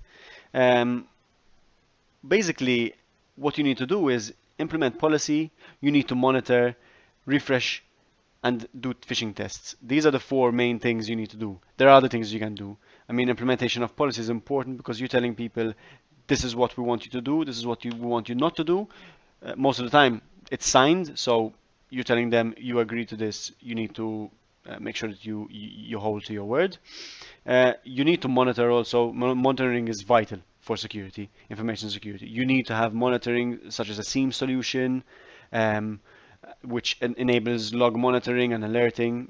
That's vital in any information security department, anyone who wants to focus on security. Refreshing people's memory. So, like I said before, security awareness education is not a one-time thing. It's something that needs to be continuous, you know. And phishing tests are optional. I implore you to look into them. Trust is important, but enforcement is necessary. It's something I always like to say. Now, if you have any questions, obviously you can't ask them here, but you can find me on LinkedIn with that link over there, and on the LinkedIn group for this conference. There's a website there which I administer, and an email related which I use for security related items. I'm happy to provide advice or anything of the sort. Thank you very much for your attention. Please, everyone, stay safe. Hopefully, we'll be out of this sooner rather than later. And thanks again for watching. And I hope that your enthusiasm for security awareness education is a bit higher than it was when you started this. So thank you.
Ladies and gentlemen, a very good day today, and welcome to today's session. The topic that we're going to discuss is understanding cyber SOC to next generation. Let me introduce myself first. My name is Sarish Mujtaba, and I have an experience of 10 plus years in cybersecurity. Currently working as a head of information security and a cybersecurity trainer as well. I'm a steering committee member of Federation of Pakistan, Chamber of Commerce and Industry, Cybercrime and Security, Board of Expert Cybersecurity at CGSS International. Let's discuss the key takeaways. So the key takeaways for today's session is we are going to discuss about the cyber breaches, cyber response, describing SOC and its operations, that how it works, the necessity of SOC in an organization, challenges for the SOC operations, and to overcome this challenge, how we are going to place a next generation SOC, how a SAR works, what is a SAR platform, how it works, and the capabilities of a SAR platform. Last but not least is the SOC organization model. So let's discuss the current state of the cyber breaches, where we can see that the DBIR report of 2020 says that there were too many incidents of cyber attacks, which comprises of the crimeware, cyber espionage, denial of service, and privilege misuse, hacking, malwares. Not only this, but we can see that these cyber attacks had resulted in some sort of loss of financials as well. Like in US ransomware attack, which in 2019 it cost an estimated of around a loss of $7.5 billion, which is a very huge amount. Then again, in different statistics, you can see right now in the screen, where you can see that a huge amount of financial loss has to be bear by in a result of the ransomware attacks at different part of the So now let us discuss that what basically a cyber response is. A cyber response is basically that methodology which an organization uses to respond to manage a cyber attack. So, an attack or data breach can wreak havoc, potentially affecting customers' intellectual property, company time and resources, and brand value. A cyber response aims to reduce this damage and recover as quickly as possible. So, investigation is also a key component in order to learn from the attack and better prepare for the future, because many companies today experience a breach at some point in time. A well developed and repeatable incident response plan is the best way to protect the company. As the cyber attacks increase in scale and frequency, uh, this response plan become more vital for a company's cyber defense. So a poor incident response can, alienate customers and trigger greater regulations as well. So targets repeated failure to develop effective internal security infrastructure made its 2013 hack considerably worse. So let us consider what are the basic steps which are considered for a cyber response.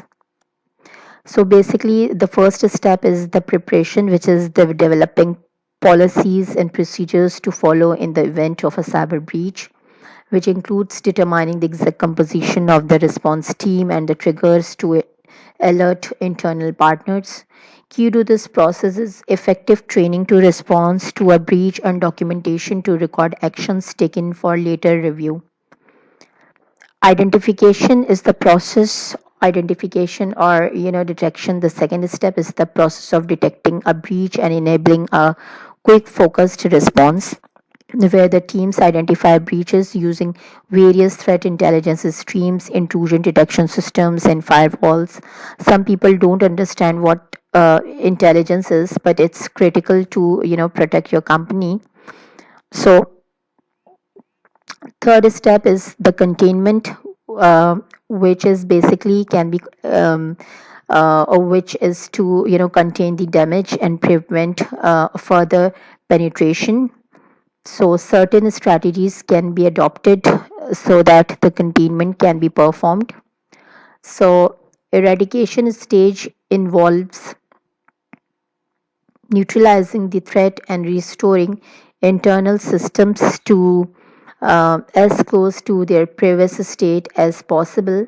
So this all comes under the respond step where the containment and eradication takes place. The later step is the recovery step, where the security teams need to validate that all affected systems are no longer compromised and can be returned to working condition. So this also requires setting timelines to fully restore operations and continued monitoring for any abnormal network activity. So post incident, it's one of the most important and overlooked stages. During this stage, the response team and partners meet to determine how to improve future efforts. This can involve evaluating current policies, procedures, as well as specific decisions the team made during the incident. So the final analysis should be condensed into a report and used for future training. So let us discuss that what basically a SOC is. So a SOC or a security operations center is a facility that houses an information security team which is responsible for monitoring and analyzing an organization's security posture in an ongoing basis and deals with the real-time 24/7 monitoring, detecting and responding to security incidents of an organization's infrastructure. So the SOC staff work close with the organizational incident response teams to ensure security issues are addressed quickly upon the discovery. And the SOC operations center monitor and analyze activities on the networks, servers, endpoints, databases, applications, websites, and other systems looking for anomalous activity can be indicative of a security incident or compromise. So the SOC is responsible for ensuring that potential security incidents are correctly identified, analyzed, defended, investigated, and reported as well. So, how a SOC works. So there are different steps which is being taken in order to make a SOC operational. For example, the log collection. It's very important that the SIEM engine which collects the log, and then all of these data from the logs, asset inventory, IOCs are ingested in the SIEM so that different sort of analysis can be made. So the SOC analysis perform the triage and validate the incident in case of an alert is being generated by the SIEM engine. Upon verification of an incident, incident reporting has to be made by the SOC team to the relevant or concerned security incident response team. The security incident response team then performs the remediations or the containment, eradication, and recovery steps as suggested by the SOC team. And then all the evidences and the activities are documented and reported to the management. So basically, when we talk about the SOC, the 24/7 team has the responsibility to perform certain actions like the asset discovery and management to obtain a high awareness of all tools, software, hardware, and technologies which is being used within the organization. A continuous behavioral monitoring, which includes the examining of all systems on 24 by 7 year round. This enables SOC to place equal weight on reactive and proactive measures as any irregularity in activity is instantly detected. Behavioral models also train the data collection systems on what activities are suspicious and can be used to adjust information that might register as the false positive. So, keeping activity logs enables SOC team members to backtrack or pinpoint previous actions that may have resulted in a breach. Alert severity ranking helps the teams ensures the most severe or pressing alerts are handled first. So the teams must regularly rank cybersecurity threats in terms of potential damage as well. So defense development and evolution is important to help SOC team stay up to date, and incident recovery enables the organization to recover compromised data. So this includes reconfiguring, updating, or backing up the systems. So this is how a SOC really works, from collection of logs to ingestion of logs, and then the analysis being performed by the SOC team, and then the reporting from SOC to the incident response team, and then the relevant response has to be made till the closure where all the artifacts has been observed and all the evidences are being documented.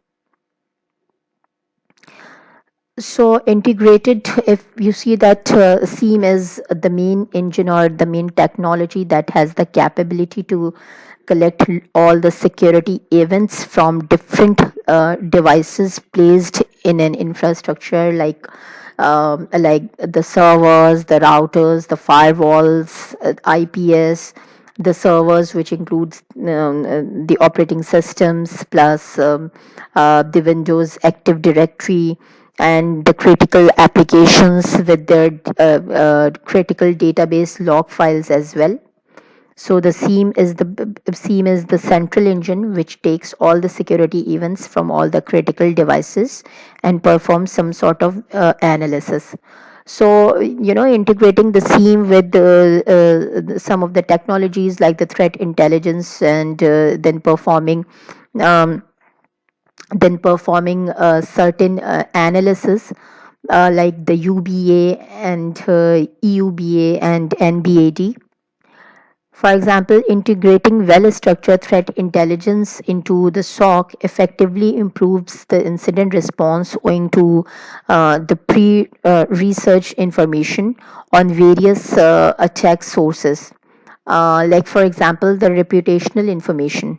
So this information is provided by the threat intel, which provides insight to the users on spoofed or ill reputation domains and IP address. And this ill reputation often comes with the IP address or domain being nefarious or as malicious or hacked and should not be accessed.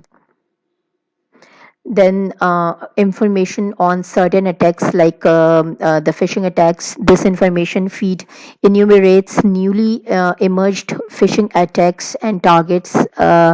Additionally, it contains known phishing URLs, and with this feed users can block employee access to web pages and sites that is steal login information or other sensitive information. Command and control information. This information contains details on every known domain that are knowingly connected to botnet control panels. And with these information system in the user's network can avoid becoming a part of any cyber criminal infrastructure often used in DDoS attacks. Malicious URL data. Through this feed, users can identify and track non-host of malicious files within their traffic logs. And botnet and DDoS attack data. This information feed on the threat intel can provide an insight into the security analyst regarding the working and execution of recently emerging threats, which to identify the bot commands tied to DOS attacks. Then the data on blended threats. So blended threats occur using multiple techniques and attack vectors simultaneously to launch an attack on a system. So information on the attack allows the SOC team to timely patch their vulnerabilities and further detect and analyze any possible attack scenario. So, if we talk about the UBA, so UBA stands for the User Behavior Analytics, and it's an analytics led threat detection technology. So, the UBA uses machine learning and data science to gain an understanding of how users within an environment typically behaves, then to find them risky, anomalous activity that deviates from their normal behavior and may be indicative of a threat. So UBS seeks to understand normal behavior for all users in an environment and create a baseline for their behavior. Similarly, UEBA, which is User and Entity Behavior Analytics, and what that really means is UBA is able to model the behavior of both human and also the machines within the network. And taking a step back, every IT environment is an interconnected web of humans and machines, and UBA can identify normal and abnormal behavior for both groups to provide complete visibility.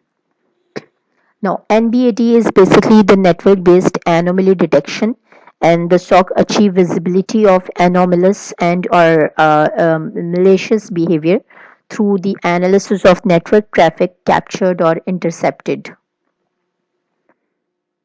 So, there are certain uses of placing the SOC in an environment, like the centralized knowledge.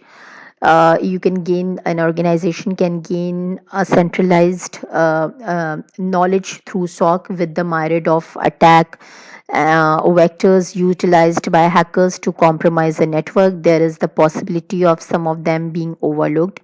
So, with SOC, cybersecurity experts are better equipped to have a complete overview of the entire network and potential vulnerabilities. And with the improved collaboration, SOC allows for greater collaboration and coordination among members of the cybersecurity team. And through that, the continuous monitoring of organization infrastructure takes place on 24 by 7 basis for all the external attacks and insider threats as well. An improved and efficient SOC monitoring or also helps to improve the response time, and the response time to an identified threat or vulnerability is quicker with SOC. With enhanced threat monitoring and detection capabilities, SOC teams are able to rapidly respond to identified threats. So, in certain instances, the team may even be able to take proactive measures before a threat is identified, and with a quick response time, the risk of network compromise is significantly reduced. So, these are the result can delay response of the incidents.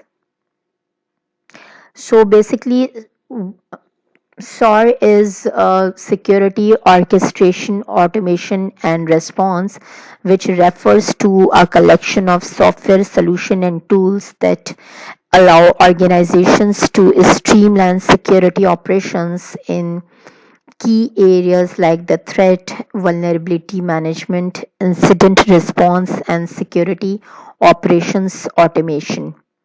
To break it down further, um, a security automation is the automatic handling of security operations related tasks, and it's the process of executing these tasks such as scanning for vulnerabilities or searching for logs without human intervention.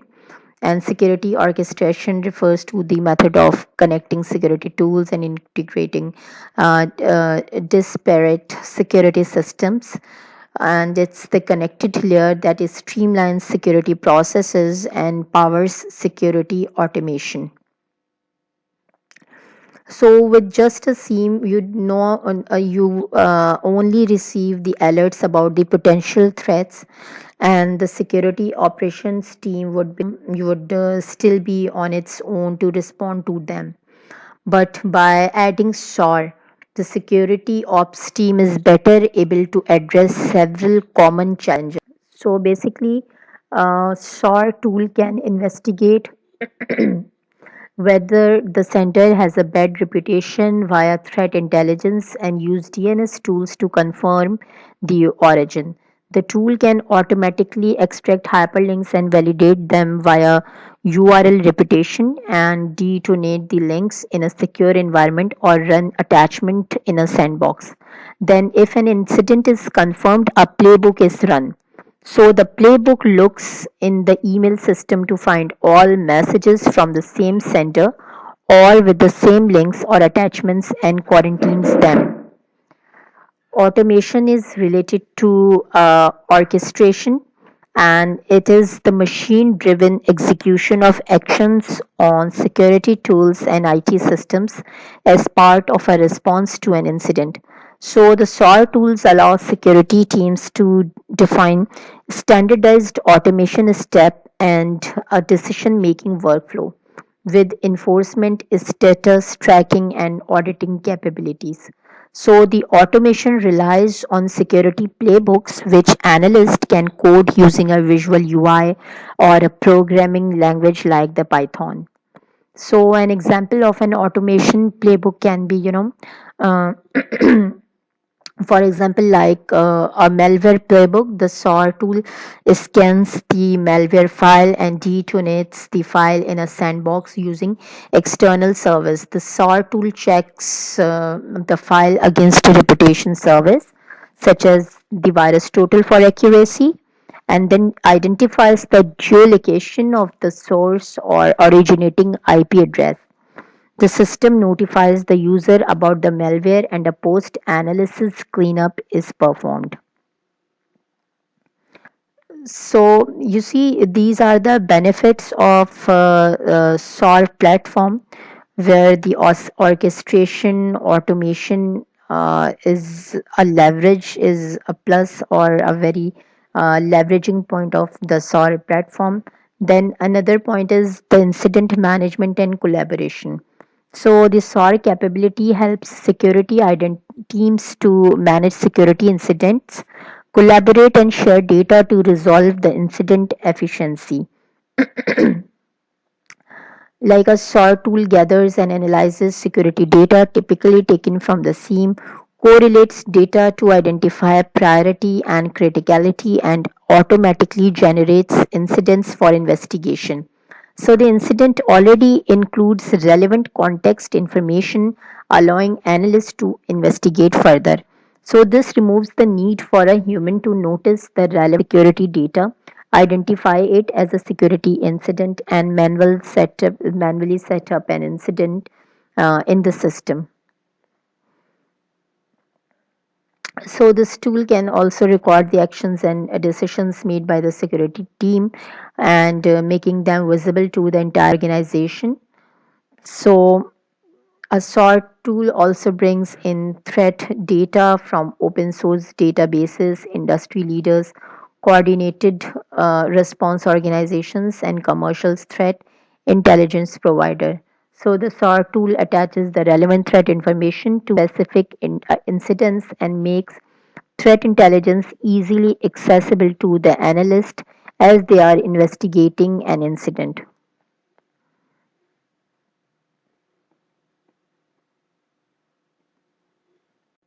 So there are different capabilities of a next generation SOC, like as we discussed, like the continuous security monitoring with the use of identified or defined SOPs and playbooks, and these playbooks which helps the SOC team to not only analyzing the threat but also taking the relevant action for containment, there is a very improved response time as well for the detection and respond for detecting and responding for a security incident.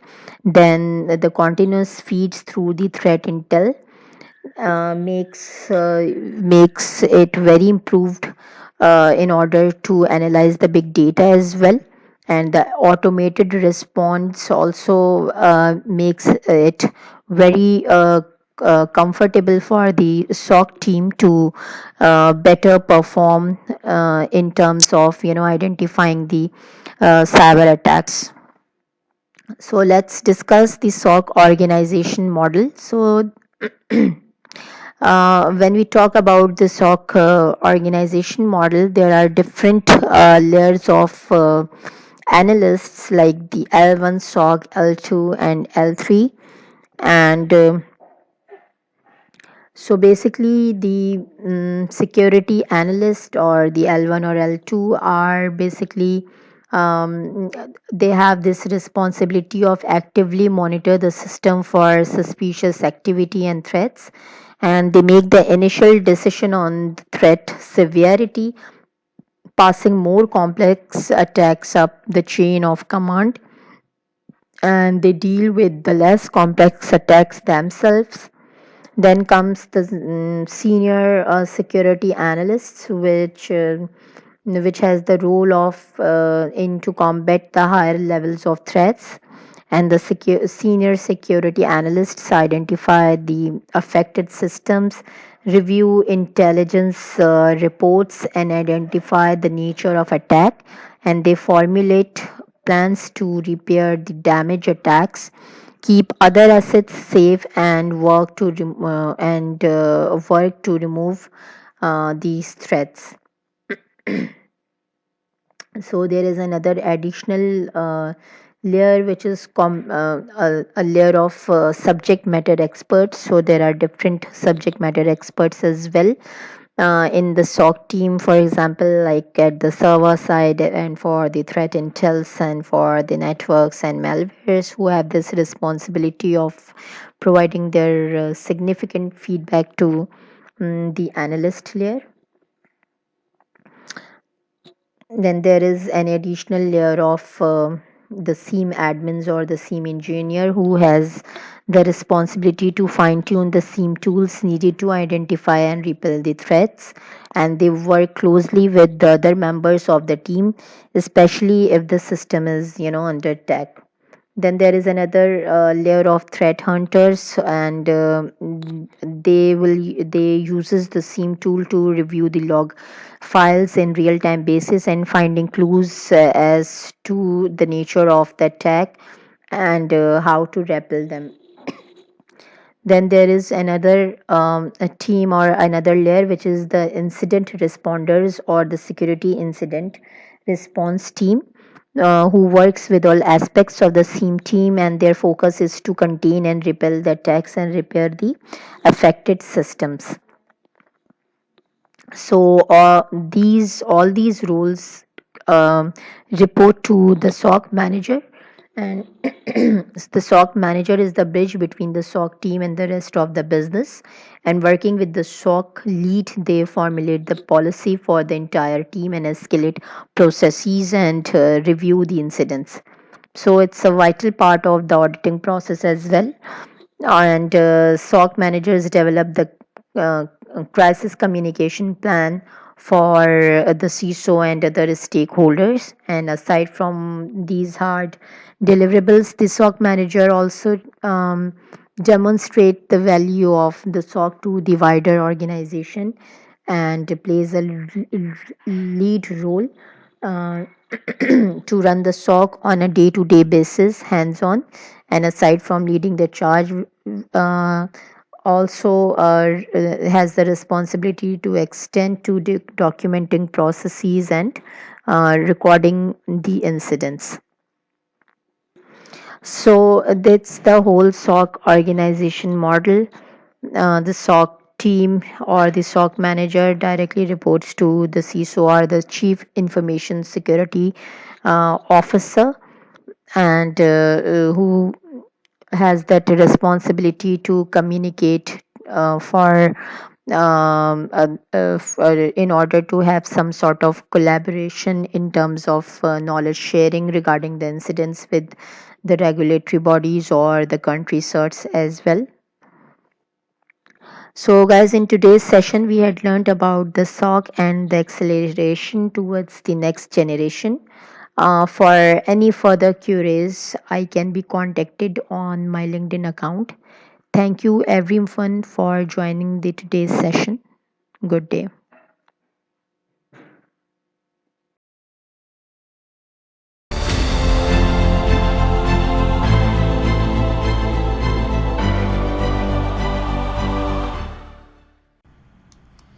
Thanks everybody for showing up for my How to Improve Any Defense talk.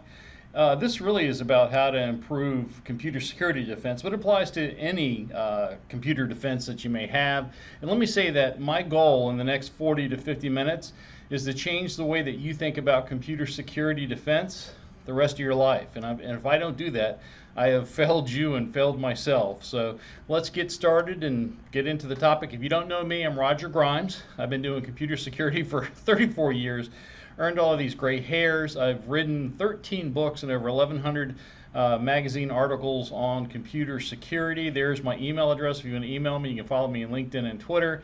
There's some of my books.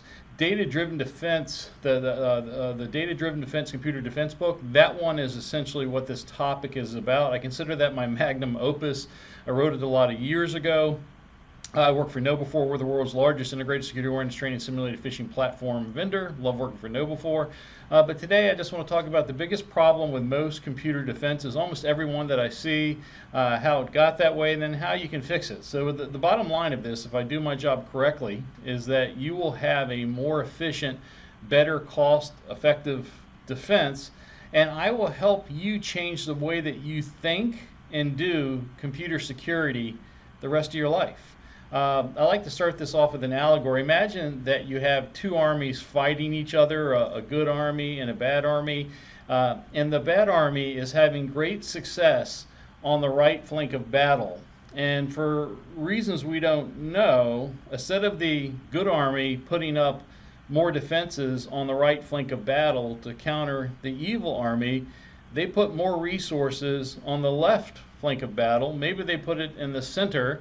Maybe they've heard about some coming attack and they start building up vertically. But for reasons that outsiders can't explain, the good army never puts additional resources on the right flank of battle where the evil army is having great success, and then wonders why they're losing the battle and the war. Well, this is something that probably would never happen with a kinetic army today, because they'd lose the war. But it is what happens in most computer security defenses, is that the defenders, despite their best efforts, seem to misalign the defenses against the wrong threats and then wonder how come they're always being hacked. So this talk is mostly about fighting the right threats. It's a pretty simple concept, although you'd be amazed at how many people get it wrong. But I want to help you put the right defenses in the right places and the right amounts against the right threats, because most organizations, most computer security defenses are not doing that, which is strange, but I'll explain more. But I also want to help you ask the right questions to help make a better defense, because a lot of times people they don't even know that they're asking the wrong questions to get, much less getting the right answers. But a big part of it is there's a huge gulf between what you're being told are your biggest threats and what your biggest threats really are. So let's say that again. The biggest problem, it's not the only problem, but the biggest problem is that you're being told to worry about all kinds of things, and most of the stuff you're being told to worry about, you don't need to worry about. You really need to, if you focused on far less things but did those things far better, you would be far better off than trying to do it all. And that's what it's about. In a nutshell, I want to help you better evaluate and mitigate cybersecurity risk by focusing on the right threats. That's essentially what it's a pretty simple thing. Most people don't do it. And let me give you an example.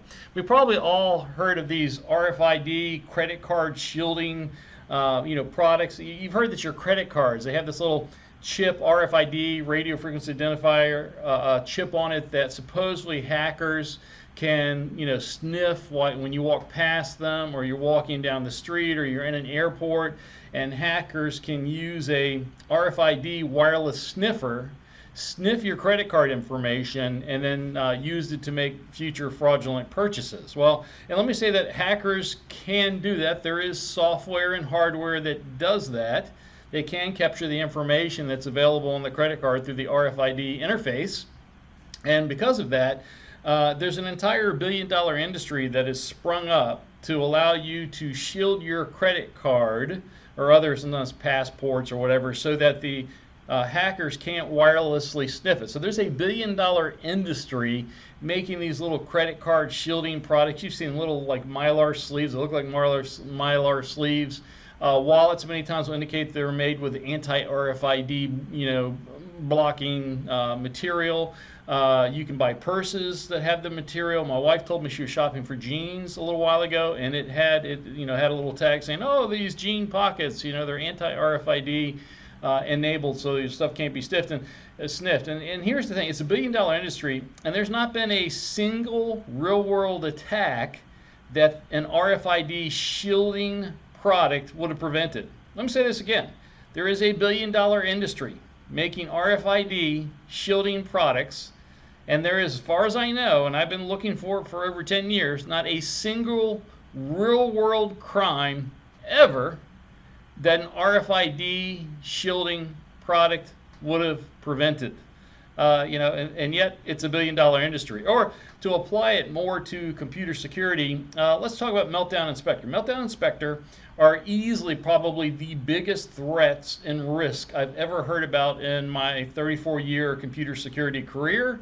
They were announced probably 1 to 2 years ago. They impacted every CPU chip, or most CPU chips that were released since the 1990s. So it was Intel and AMD. It impacted Linux machines, Windows machines, Apple machines, cell phones. And the problem was with Meltdown Inspector that if you did not apply the necessary patches from the vendors, that you could not stop the attacks that used those exploits. Let me say, when they announced Meltdown Inspector, there's a dedicated website from Meltdown Inspector still to this day.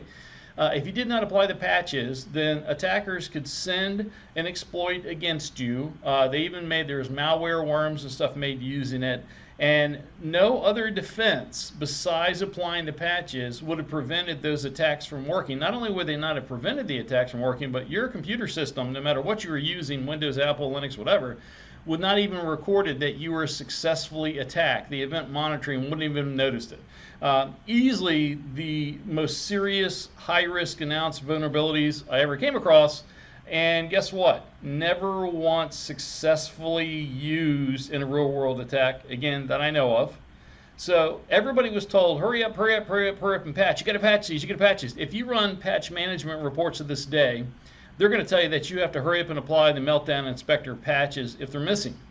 And again, years later, there is not a single real-world example of a hacker or malware in the real world using Meltdown or Spectre to attack someone.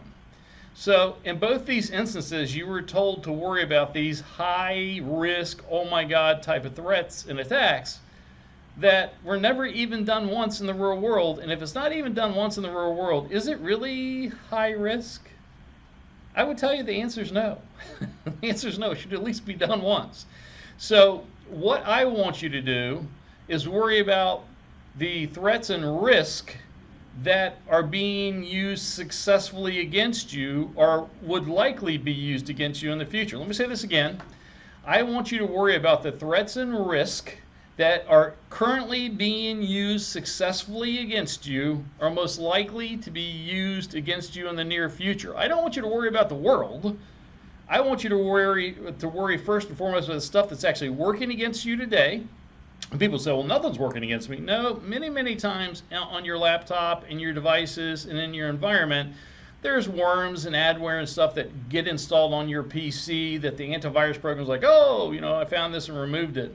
Well, it's just that, it had to get, in order for the malware, the adware to get installed on your system or systems in your environment, it had to get past your defenses. So the attacks and threats and risks that you need to be worried about the most are the ones that are currently being successfully used against you, even if only for a second or two, to install malware or to allow a hacker by before something else kicks in, because it's indicating that you have a weakness in your defensive armor. So I want you to worry about the attacks that are most likely currently right now being used successfully. That's a big word, successfully against you now or in the near future. Those are the ones you need to worry about. Everything else you don't need to worry about as much. But we want to worry about those two things because, again, it's a symptom of security gaps that you have that we need to worry about. And really, unfortunately, most defenders, most companies are inefficient defenders because they don't really understand the threats and the risk as well as they think they do. They don't ask the right questions. They don't use their own attack data, defense data, to drive the right solutions. They certainly don't put the right defense in the right place and the right amounts against the right things. There's poor communication across all levels. So even if somebody in the organization knew what they should be fighting against first and foremost and best, it'd be hard for them to get that across the organization and accept it across the organization. And essentially, most computer security defenses spend too many resources on the wrong things and end up with poor results because misalignments and inefficiencies abound. This talk is about getting you to focus on the most likely threats and the things that are most likely to successfully attack you and defend against those things first and best.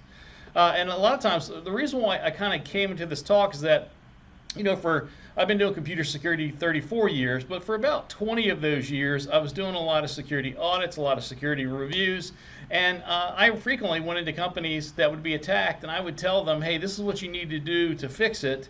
This is your number one problem. And in my 20-year career, nobody, well, I say no, one company in 20 years ever fixed their number one problem. The rest didn't. Not only that, but in every company, even in the one that kind of fixed it, and maybe that was accidental, if I went into the IT security team and said, hey, what's the number one way that you're most likely to be successfully attacked? When I asked that question, every single company that I ever asked that question to in 20 years couldn't answer it. Matter of fact, most of the time, the IT security teams, they were just taking guesses. Some people would say, oh, I think it's this, I think it's this, I think it's this. Sometimes people would actually get the right answer, but those people were simply guessing like all the other people, and certainly there was everybody was not saying the same thing. And if you have an IT security team or an IT team and they don't agree on what the number one problem is, how can the company efficiently, defend against it? They can't. What ends up happening instead is that everybody's being told to worry about all kinds of things, 100 things, so they end up with too many projects, too many top priorities, most of which do not address their top threats. That's the pretty wild thing, is that, whatever their top threats are, it's never a project to fix it. It's like everybody kind of knows it's the top threat, and if I tell people this is your top threat, they're like, yeah, but they don't have a project to fix it. What they have instead is a list of 20 things or 100 things. I think in most companies, it was like the average company had like 70 projects, IT projects. Or they'd have 20 things. Oh, I just, there's some red team penetration testing against my servers, and they found 20 things we need to fix. Which of these should we fix?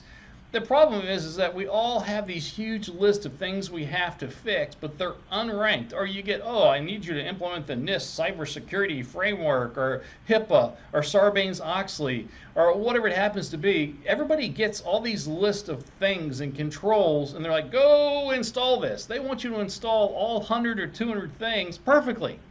And let me say, you can't do perfectly more than 2 or 3 things.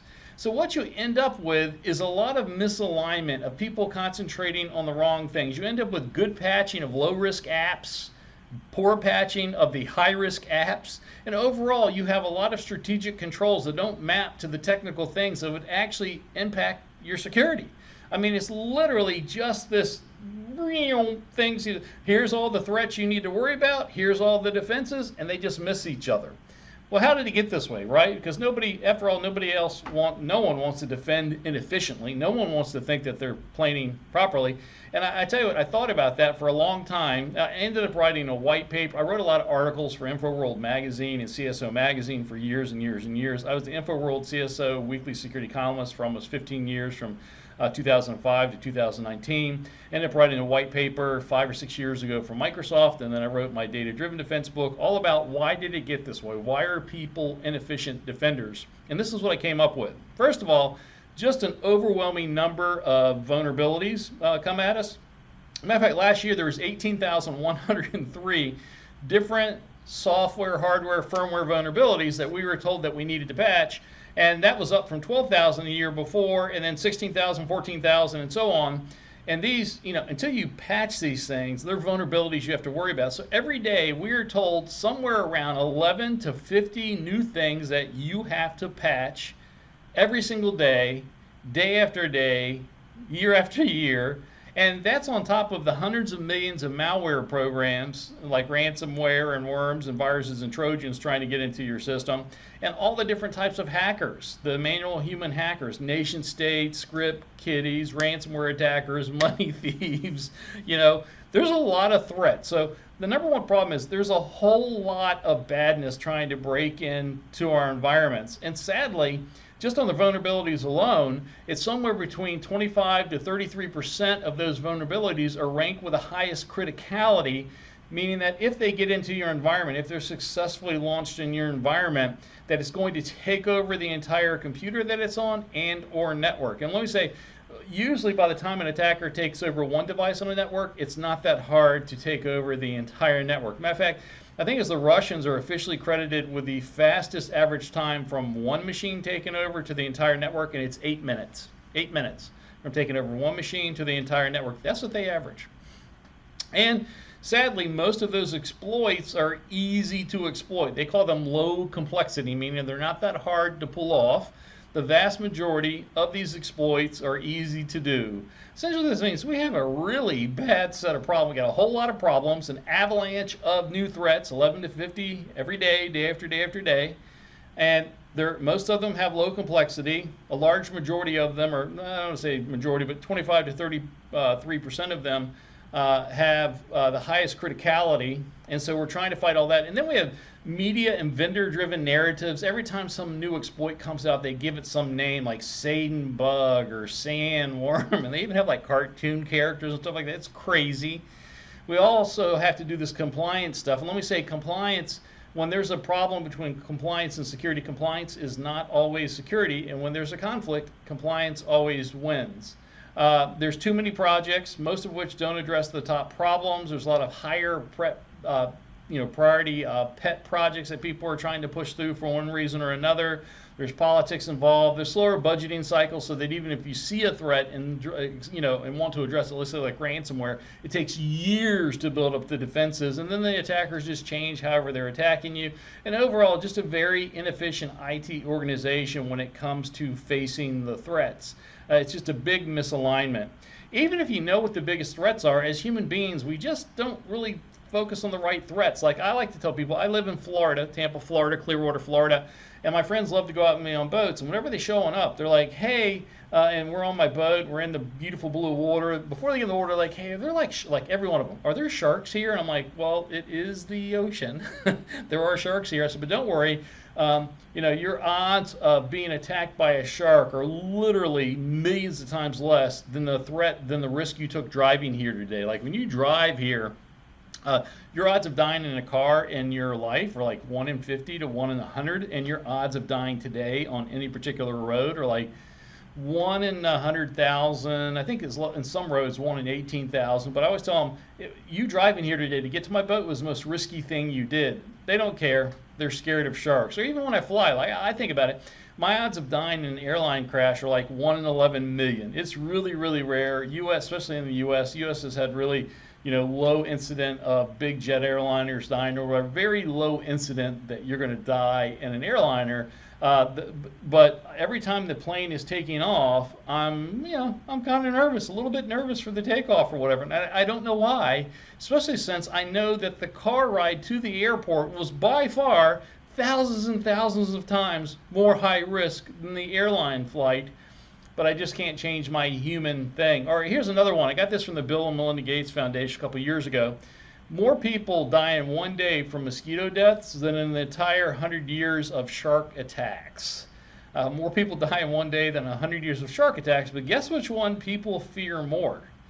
Like on Discovery Channel, there's a shark week, there's no mosquito week that I know about, but if you look at the statistics, we should be far more worried about the mosquitoes than the sharks. So what happens is that organizations end up focusing on the wrong things. They don't even know what to focus on. A lot of times I'll go to an organization that has some threat intelligence person or team or software, and I'll go, okay, so you're the person, you're threat intelligence. Your job is to tell this company what the most likely threats are. And they're like, yes. I say, okay, what are the current threats that are successfully exploiting this company the most, or most likely in the near future to possibly exploit them? What is that? Never have I had a threat intelligence team be able to tell me that. Like, I'm like, just tell me, what's the number one way that hackers and malware can get into this company? They're like, and it's like they can show me newsletters and things of all, like this, digital certificate attack that happened at an Iranian bank, or they can show me this attack or that attack, but can they show me the attacks that are most likely to be successful against the very company they're being paid by? No. And they don't. They can say, oh, well, we found this virus, and we found this Trojan, and we found this ransomware program. But if you say, well, how did it get in? How did that ransomware get in? Because your real problem is not ransomware. It's how ransomware got in. They're like, they don't know. And so I came to think that instead of calling these teams threat intelligence, I ought to call them threat unintelligence, because they're not doing a good job on the very things that they say they're supposed to tell you, which is, if they're not telling you how your company, how your organization is most likely to be attacked currently and in the near future, what is their job? To just be like a National Enquirer magazine and tell you about really cool attacks that happen somewhere else? Is that their job? Well, that's what most of them do. So here we go. This is what we're going to tell you. You need to focus more on root causes. Remember I was talking about there's 18,103 vulnerabilities, and there's hackers and malware and ransomware and all this stuff. Well, no matter what number of things they're trying to break into you, they break into you one of 10 ways. And here's the 10 ways right here. I've been keeping track of this for over 30 years. They're going to break into you because of a programming bug. So that could be, usually it's something that's patched, but the person hasn't applied a patch. It could be a 0-day. Social engineering is a big way. It could be an authentication attack. That would be like password guessing or password theft. It could be human error and misconfiguration, like somebody did overly permissive permissions on an AWS storage bucket. It could be eavesdropping, like eavesdropping on a wireless network or something like that, or a man-in-the-middle attack. Could be data network traffic malformation. Data malformation is like a buffer overflow. Network traffic malformation is like someone doing a distributed denial of service attack where they're sending too much traffic or malformed traffic to cause a web server to barf. Could be a trusted insider attack where you have somebody that inside works for the company that's stealing information or getting ready to steal information to go to some other employer, stealing, or some other employer, or stealing credit card information or taking equipment home. Could be a third-party reliance issue where you're maybe secure, but you're working with a contractor or a vendor or a partner or something like that, and they're getting compromised, and the attacker uses that weakness to compromise you. Could be a physical attack. That's somebody like stealing a laptop or stealing a USB key or doing what's called a memory freeze cold boot attack or something like that. Or it could be some brand new attack vector that we don't even know about. But what I can tell you is that no matter how hackers or malware, no matter what hackers or malware and what they're doing in your environment, they use one of these 10 ways to get into your environment. But this is the questions that I would ask companies. I go, hey, which one of these 10 root cause methods are the number one way that hackers and malware have gotten into your environment, are getting into your environment, or could likely in the near future get into your environment? Which one of these is the top threat? This is the question that IT security teams and threat intelligence teams couldn't answer. And if you can't answer how people and malware are getting in, how can you stop them from getting in most efficiently? Well, you can't. So on top of that, even if you knew what was the number one way that hackers and malware are breaking into your organization, usually most companies have such a weird communication stream that they couldn't even effectively communicate that across the organization. Like if you go like, I know that unpatched software is the way that most things are breaking into my company, for you to communicate that across the organization would be difficult to do, or even to put out in a newsletter. And maybe, it's kind of funny, they let you make a newsletter and go, okay, this is how we're being attacked.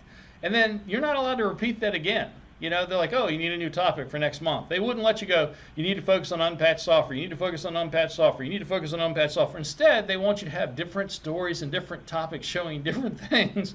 And you're like, if we're doing it right, are we trying to be like the army that's not putting troops on the right flank of battle? I mean, if we're doing it correctly and we're all trying to be the troops fighting the evildoer, wouldn't we say what the number one threat is over and over and over and over and over to everyone involved until it was no longer the number one threat? But instead, what happens is that even senior management doesn't IT and IT security doesn't know what the top threat is. And even if they did, they don't effectively communicate it to senior management because there's 100 projects going on. So senior management does know, if I tackled this one thing, it would be the best way to reduce cybersecurity risk. They don't know it. Because senior management doesn't know it, IT doesn't usually know it, that everybody's just kind of doing 100 projects and nobody knows really how much impact they're going to have. You have lots of data. People are always bragging to me how much hard drive space they have to take all of these event logs and everything. But if I ask them, out of those billions of events, which ones show maliciousness? They don't know. They don't know. Everybody would say that their security, event monitoring system is collecting billions of packets and billions of event messages and everything, but they're not getting a whole lot of useful information. And so what happens is that people don't even know how to ask the right questions. They don't know what to ask. They don't know how to ask it, such as, again, a really good question would be is, how is that virus or worm getting into the system? That's one of the best questions you can ask. Almost no one is asking that question, even though it's the fundamental question you need to ask and get the answer to stop hackers and malware from getting into your system. So overall, what happens is that we have poor risk ranking. People don't understand how the relative risk are of different things are to each other. They see the risk as more equal than they are. They focus on the wrong threats. They do the wrong projects and things like that. They focus on individual threats like ransomware. I gotta be worried about ransomware. When you do not really need to worry about ransomware. And then the defenses, because the controls and the mitigations are so misaligned against the things they really need to be aligned against, people end up thinking, oh, I can be hacked. I hear that all the time. Oh, it's a deck of cards. An attacker, these attackers could break into me at any moment. This deck of cards is going to come all come tumbling down. Everybody has this feeling of hopelessness about, oh, I can't really stop hackers and malware. Something's going to get through. Part of the reason is that we're not defending as best as we could be. This is how most defenders see all those threats, because you're being told again of 18,103 things you need to worry about, and you've got to worry about unpatched software and social engineering and ransomware and stolen data and leaked data and insider threat and adware and backdoor trojans. And so you get all of these threats that are coming at you, what I say, bubbles in a glass of champagne, or you can say bubbles in a glass of beer, and that's how they apply defenses, because they're just trying to do it all. They're told, hey, here's these 200 controls. You need to do HIPAA. You need to do, the NIST cybersecurity framework, whatever is the framework in your organization that guides security. Like, here, go fix and do these 200 things. And so everybody's just trying to do everything. They're being, trying to do it perfectly. But what ends up is that they end up applying these defenses either a lot more equally than they should be, or absolutely disproportionate to how they should be applied. So the solution, if you do a solution, what I call a data-driven computer defense, that's using your own data of how people break in to craft a better defense. So you're better aligning your defenses, your mitigations against the most likely threats. If you do that, you will have better risk ranking of the most likely threats. You'll use your local threat and attack experience to come up with those things you need to defend against. You'll focus on the root causes of those initial breaches, ask the right questions, get and use good data, select the right defenses, put the right defenses in the right places and the right amounts against the right threats, and better communicate that across the way. And again, I ended up writing a book on this a couple years ago. You don't need to buy the book. You can go read this free white paper you can download from Microsoft years ago, or read any of my InfoWorld or CSO magazine articles. But number one to this strategy is to focus on root causes. How things break into your environment is what you should focus on. Ransomware being in your environment is not the problem. That is an outcome of the problem. Patch the hash attacks. People worry about that. Not your problem. It's how the attackers got in to get your hashes. Ransomware, again, is not your problem. It is an outcome of a hole that let ransomware in. And what I mean by this is that let's suppose that you made ransomware or past the hash attacks go away forever. They are no longer a problem. Bloop, I flip a finger and it's no longer a threat. If you don't stop and close the holes that allowed those things in, social engineering, unpatched software, misconfiguration, or whatever, something else will just break in that way. Something else, a keylogging Trojan, a remote access Trojan, a hacker, or something like that. Your problem isn't the outcome of the hole or the vulnerability, it's the hole or the vulnerability that allowed that badness in. And once you've adjusted your thinking, if you go on someone's laptop one day and you find adware, adware is something that just redirects your browser to go somewhere else.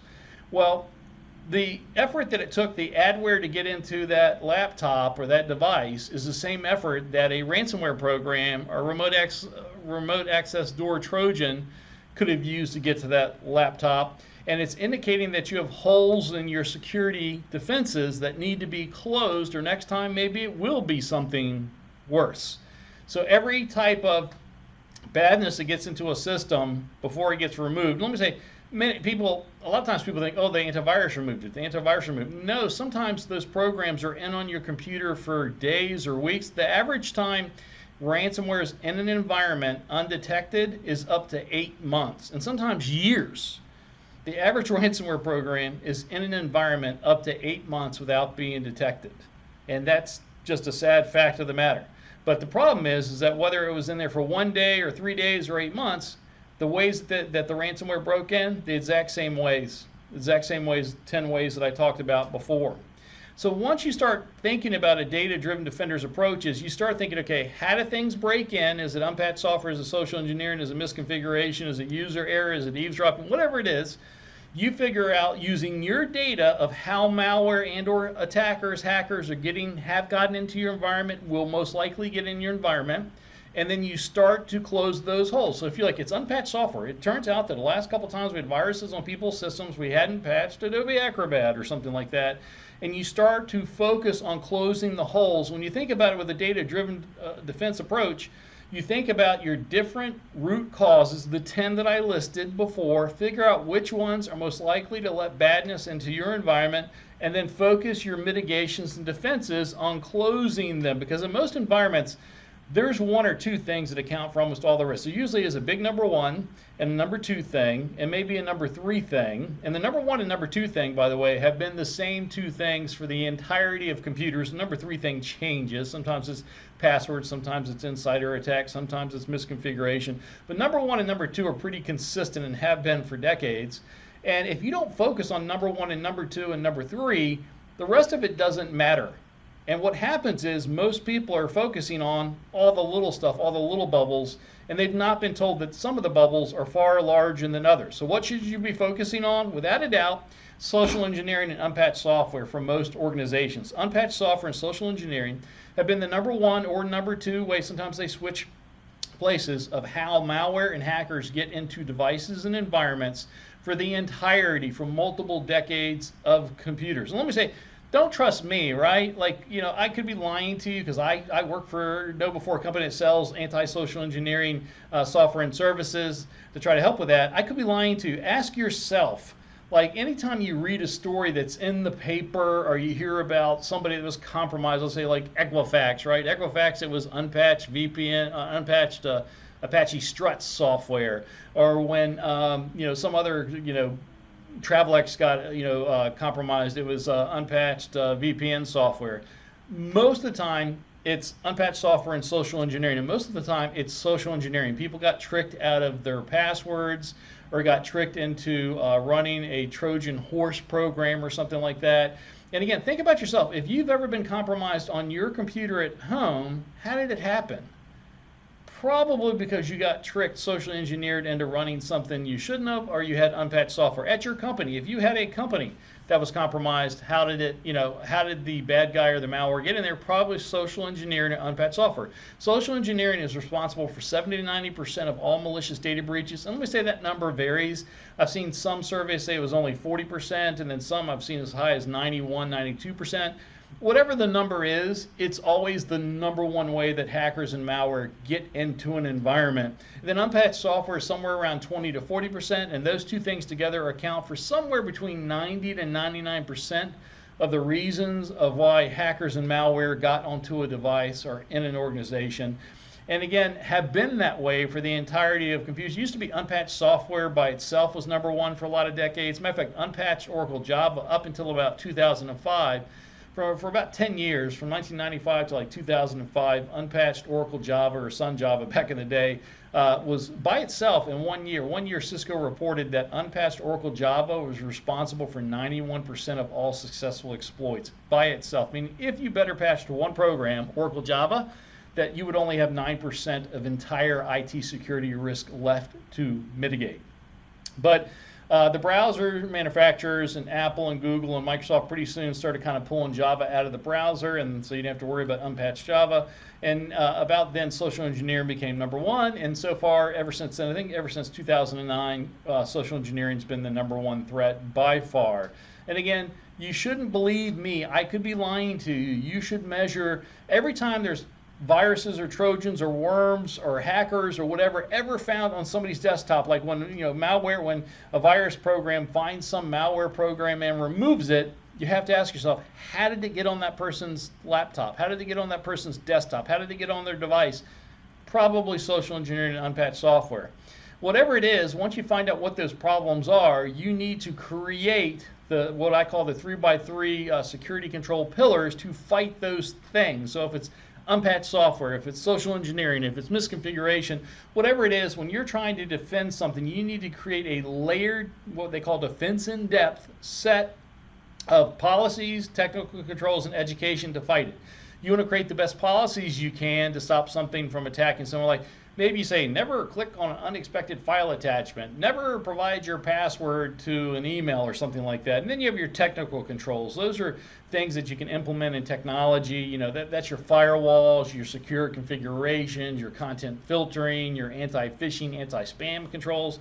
And then you have training and education. That is because no matter how great your policies are, no matter how good your technical defenses are, some amount of badness is going to end up in somebody's inbox or on their screen, and they're going to need to, you want to teach them to recognize what potentially malicious behavior looks like, or what a phishing email looks like, or a phishing SMS message or whatever, and then how to handle it, which is to delete it, ignore it, and or report it, hopefully to somebody in IT security so they can at least be aware of it. But you want to make the best policies, technical controls, and education to prevent bad things from reaching an end user. You want to have early warning detection for things that get past your preventative controls, and then you want incident response and good recovery to minimize the damage. And maybe it circles back around and you update one of your preventative controls because something was missing there, or you increase your education because somebody wasn't following the right policies or procedures or something like that. But anyway, that's what we do.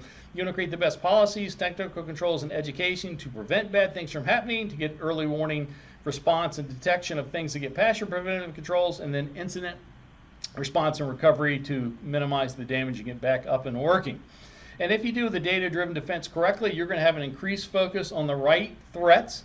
You're going to have a more efficient, lower cost computer security defense because you're focusing on the right things. You improve data collection and analysis, better threat intelligence that's telling you how things are breaking in, improve that threat detection, and having quicker responses to growing threats, reduce damage, more accountability, and measurably lower security risk, increase trust by all computer security defenders because you're getting better at it, which increases the morale. People no longer start to see, like I hear this topic all the time called assume breach. Like assume breach, and assume breach says that you have to assume that there's either attackers or malware already in your environment, or they could easily be so if they tried. And let me say that's the truth today. You know why? Because people aren't doing a data-driven defense. If you were better at defending and stopping, assume breach says assume they're in and let's try to track them. And I want you to try a better job of stopping the root cause exploits that allows badness in your environment in the first place.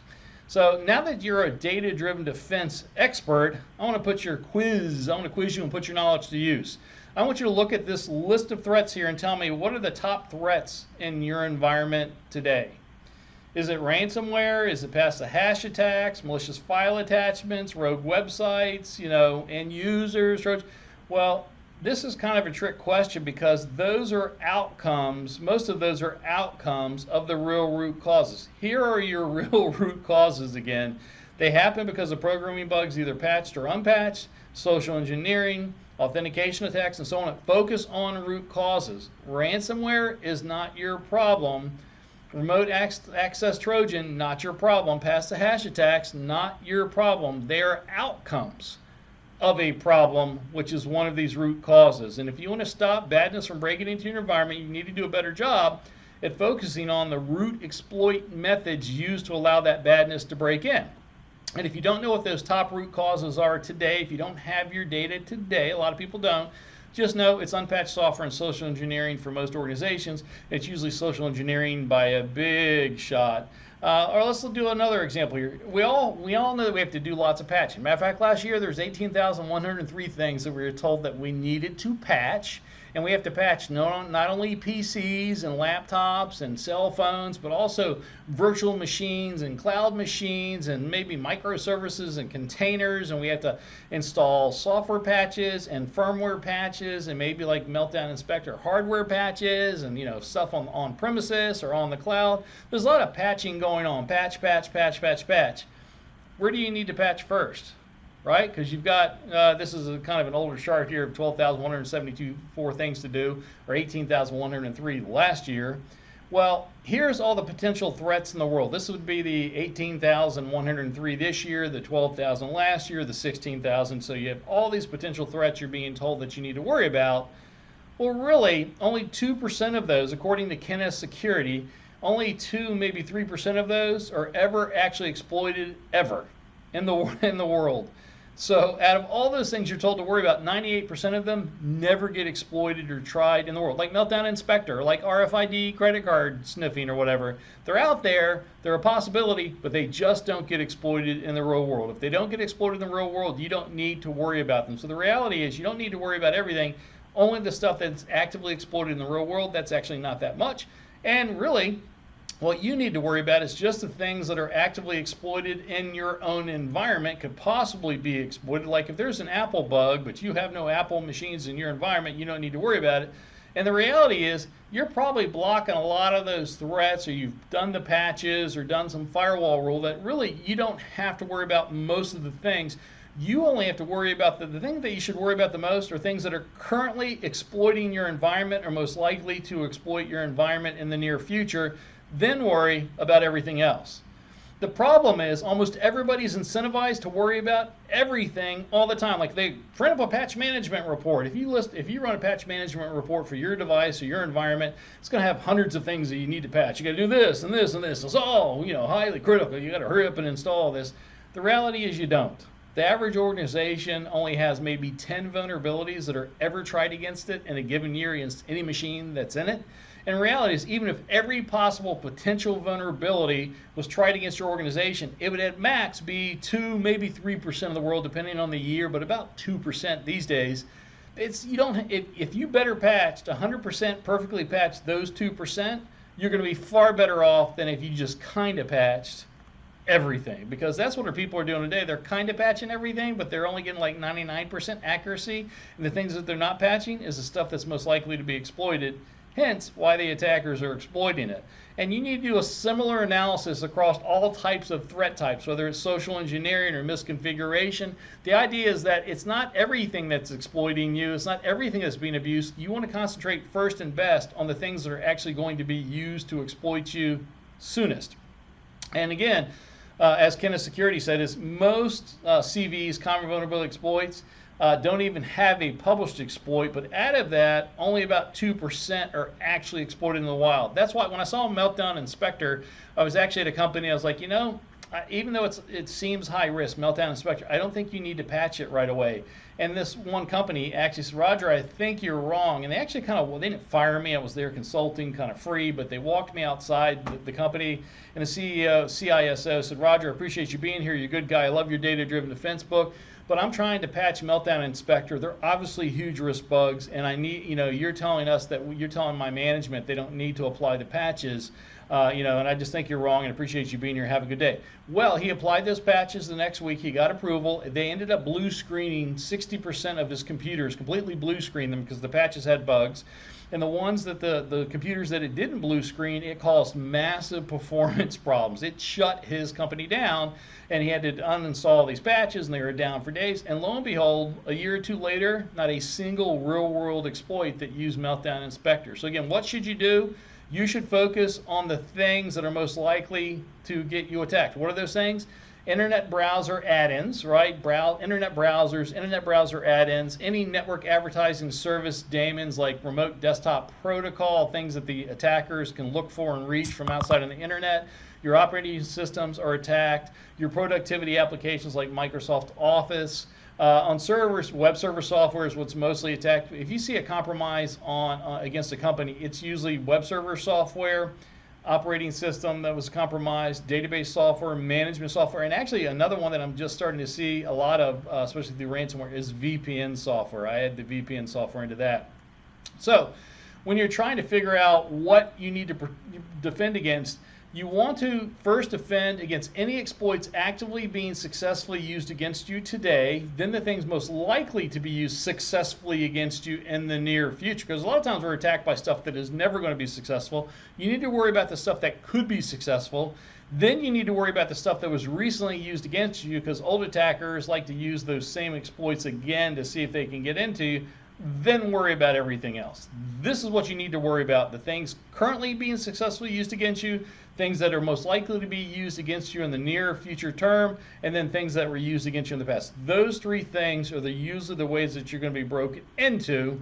And remember, there is a big difference between your most unpatched program and your biggest risk. Like for years, Microsoft's Visual C++ redistributor was the most unpatched program. If you were to do patch scanning on any system, that would be the program that was probably most likely unpatched, except for it was never hacked once in the wild.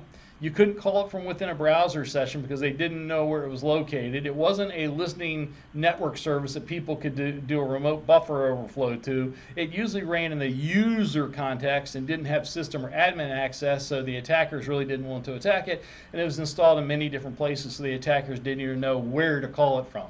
So overall, what it just meant is that even though it was the most unpatched program, it was never once hacked in the wild. Then there was no public exploit code to hack it in the wild, so you really didn't need to worry about it. So just because somebody tells you that it's your biggest risk doesn't necessarily mean that it is attacked the most. There is a big difference between all the things that you're told that you need to worry about and the things that you really need to worry about. What you want to do is worry most about your current and near future attacks first, then worry about things happening in the industry, then worry about things happening in the world. Use your own attack intelligence to drive your defenses, because different exploits, they change over time. You know, at one time it was DOS viruses and the macro virus and email viruses, and today it's social engineering.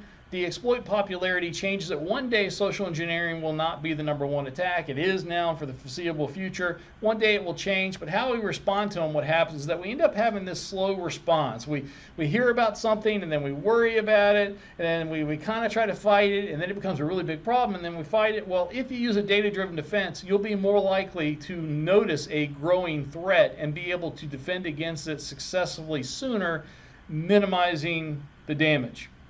So recognize emerging growing threats is important so that you can react quicker to it. And you need, again, to do this against all threat types and solutions. You want to get data so you can get fast early warning and detection to put down these exploits faster by using data to notice growing trends and then fight those growing trends so you can be quicker responsive. Some examples, Configure. So I worked at Microsoft for 12 years, and Configure virus, that was a big one that was going around and infecting people. And we thought for a long time it's because people didn't patch their software. There's like 3 or 4 different ways Configure could break into an environment. But what we found out is that that when we actually collected the data, that most people were being infected from Configure from their plugging in their USB key that was infected. So we actually pushed out a software update that disabled automatically run things in USB key, and guess what? It defeated Configure overnight. It had been bugging us for about 2 or 3 years. We even put out like $1 million reward. We couldn't stop Configure. We finally used the data to figure out how is it actually infecting people. It wasn't unpatched software. It was actually USB keys, and once we disabled auto runs on USB keys, it went away. So I'm kind of running out of time here. What I want to say is that, think about this talk about anytime you're told, hey, you need to be worried about this, ask yourself, do I really need to be worried about it? Or are they just telling me I need to be worried about it? You need to be worried about the stuff that is most likely to be used against you. Start living a career that every time someone hands you an unranked IT is like, go fix these 20 things, ask yourself, which of these 20 things do I need to really worry about first? If they send you a control, 100 or 200 controls, we want you to do the, Sarbanes-Oxley, HIPAA, or NIST cybersecurity framework, 200 and 300 pages long. Ask yourself, which of these 100 or 200 controls are the ones that I need to worry about first? Because that's what you need to do, is start risk ranking everything they tell you to do to make sure you're focusing on the right top threats first. Then anyways, you can evangelize this concept to yourself and others. You can use my white paper, use these slides. I'm kind of running out of time here, but if we don't get to your questions today, feel free to email me at rogerg@knowbefore.com, and I will respond to any questions sent to me within 24 hours. You can follow me on LinkedIn and Twitter. Just know that I'm dedicating my life to helping people focus better on the right threats. With that, thanks everybody for putting up with me today, and I wish you good luck. Continue to fight the good fight.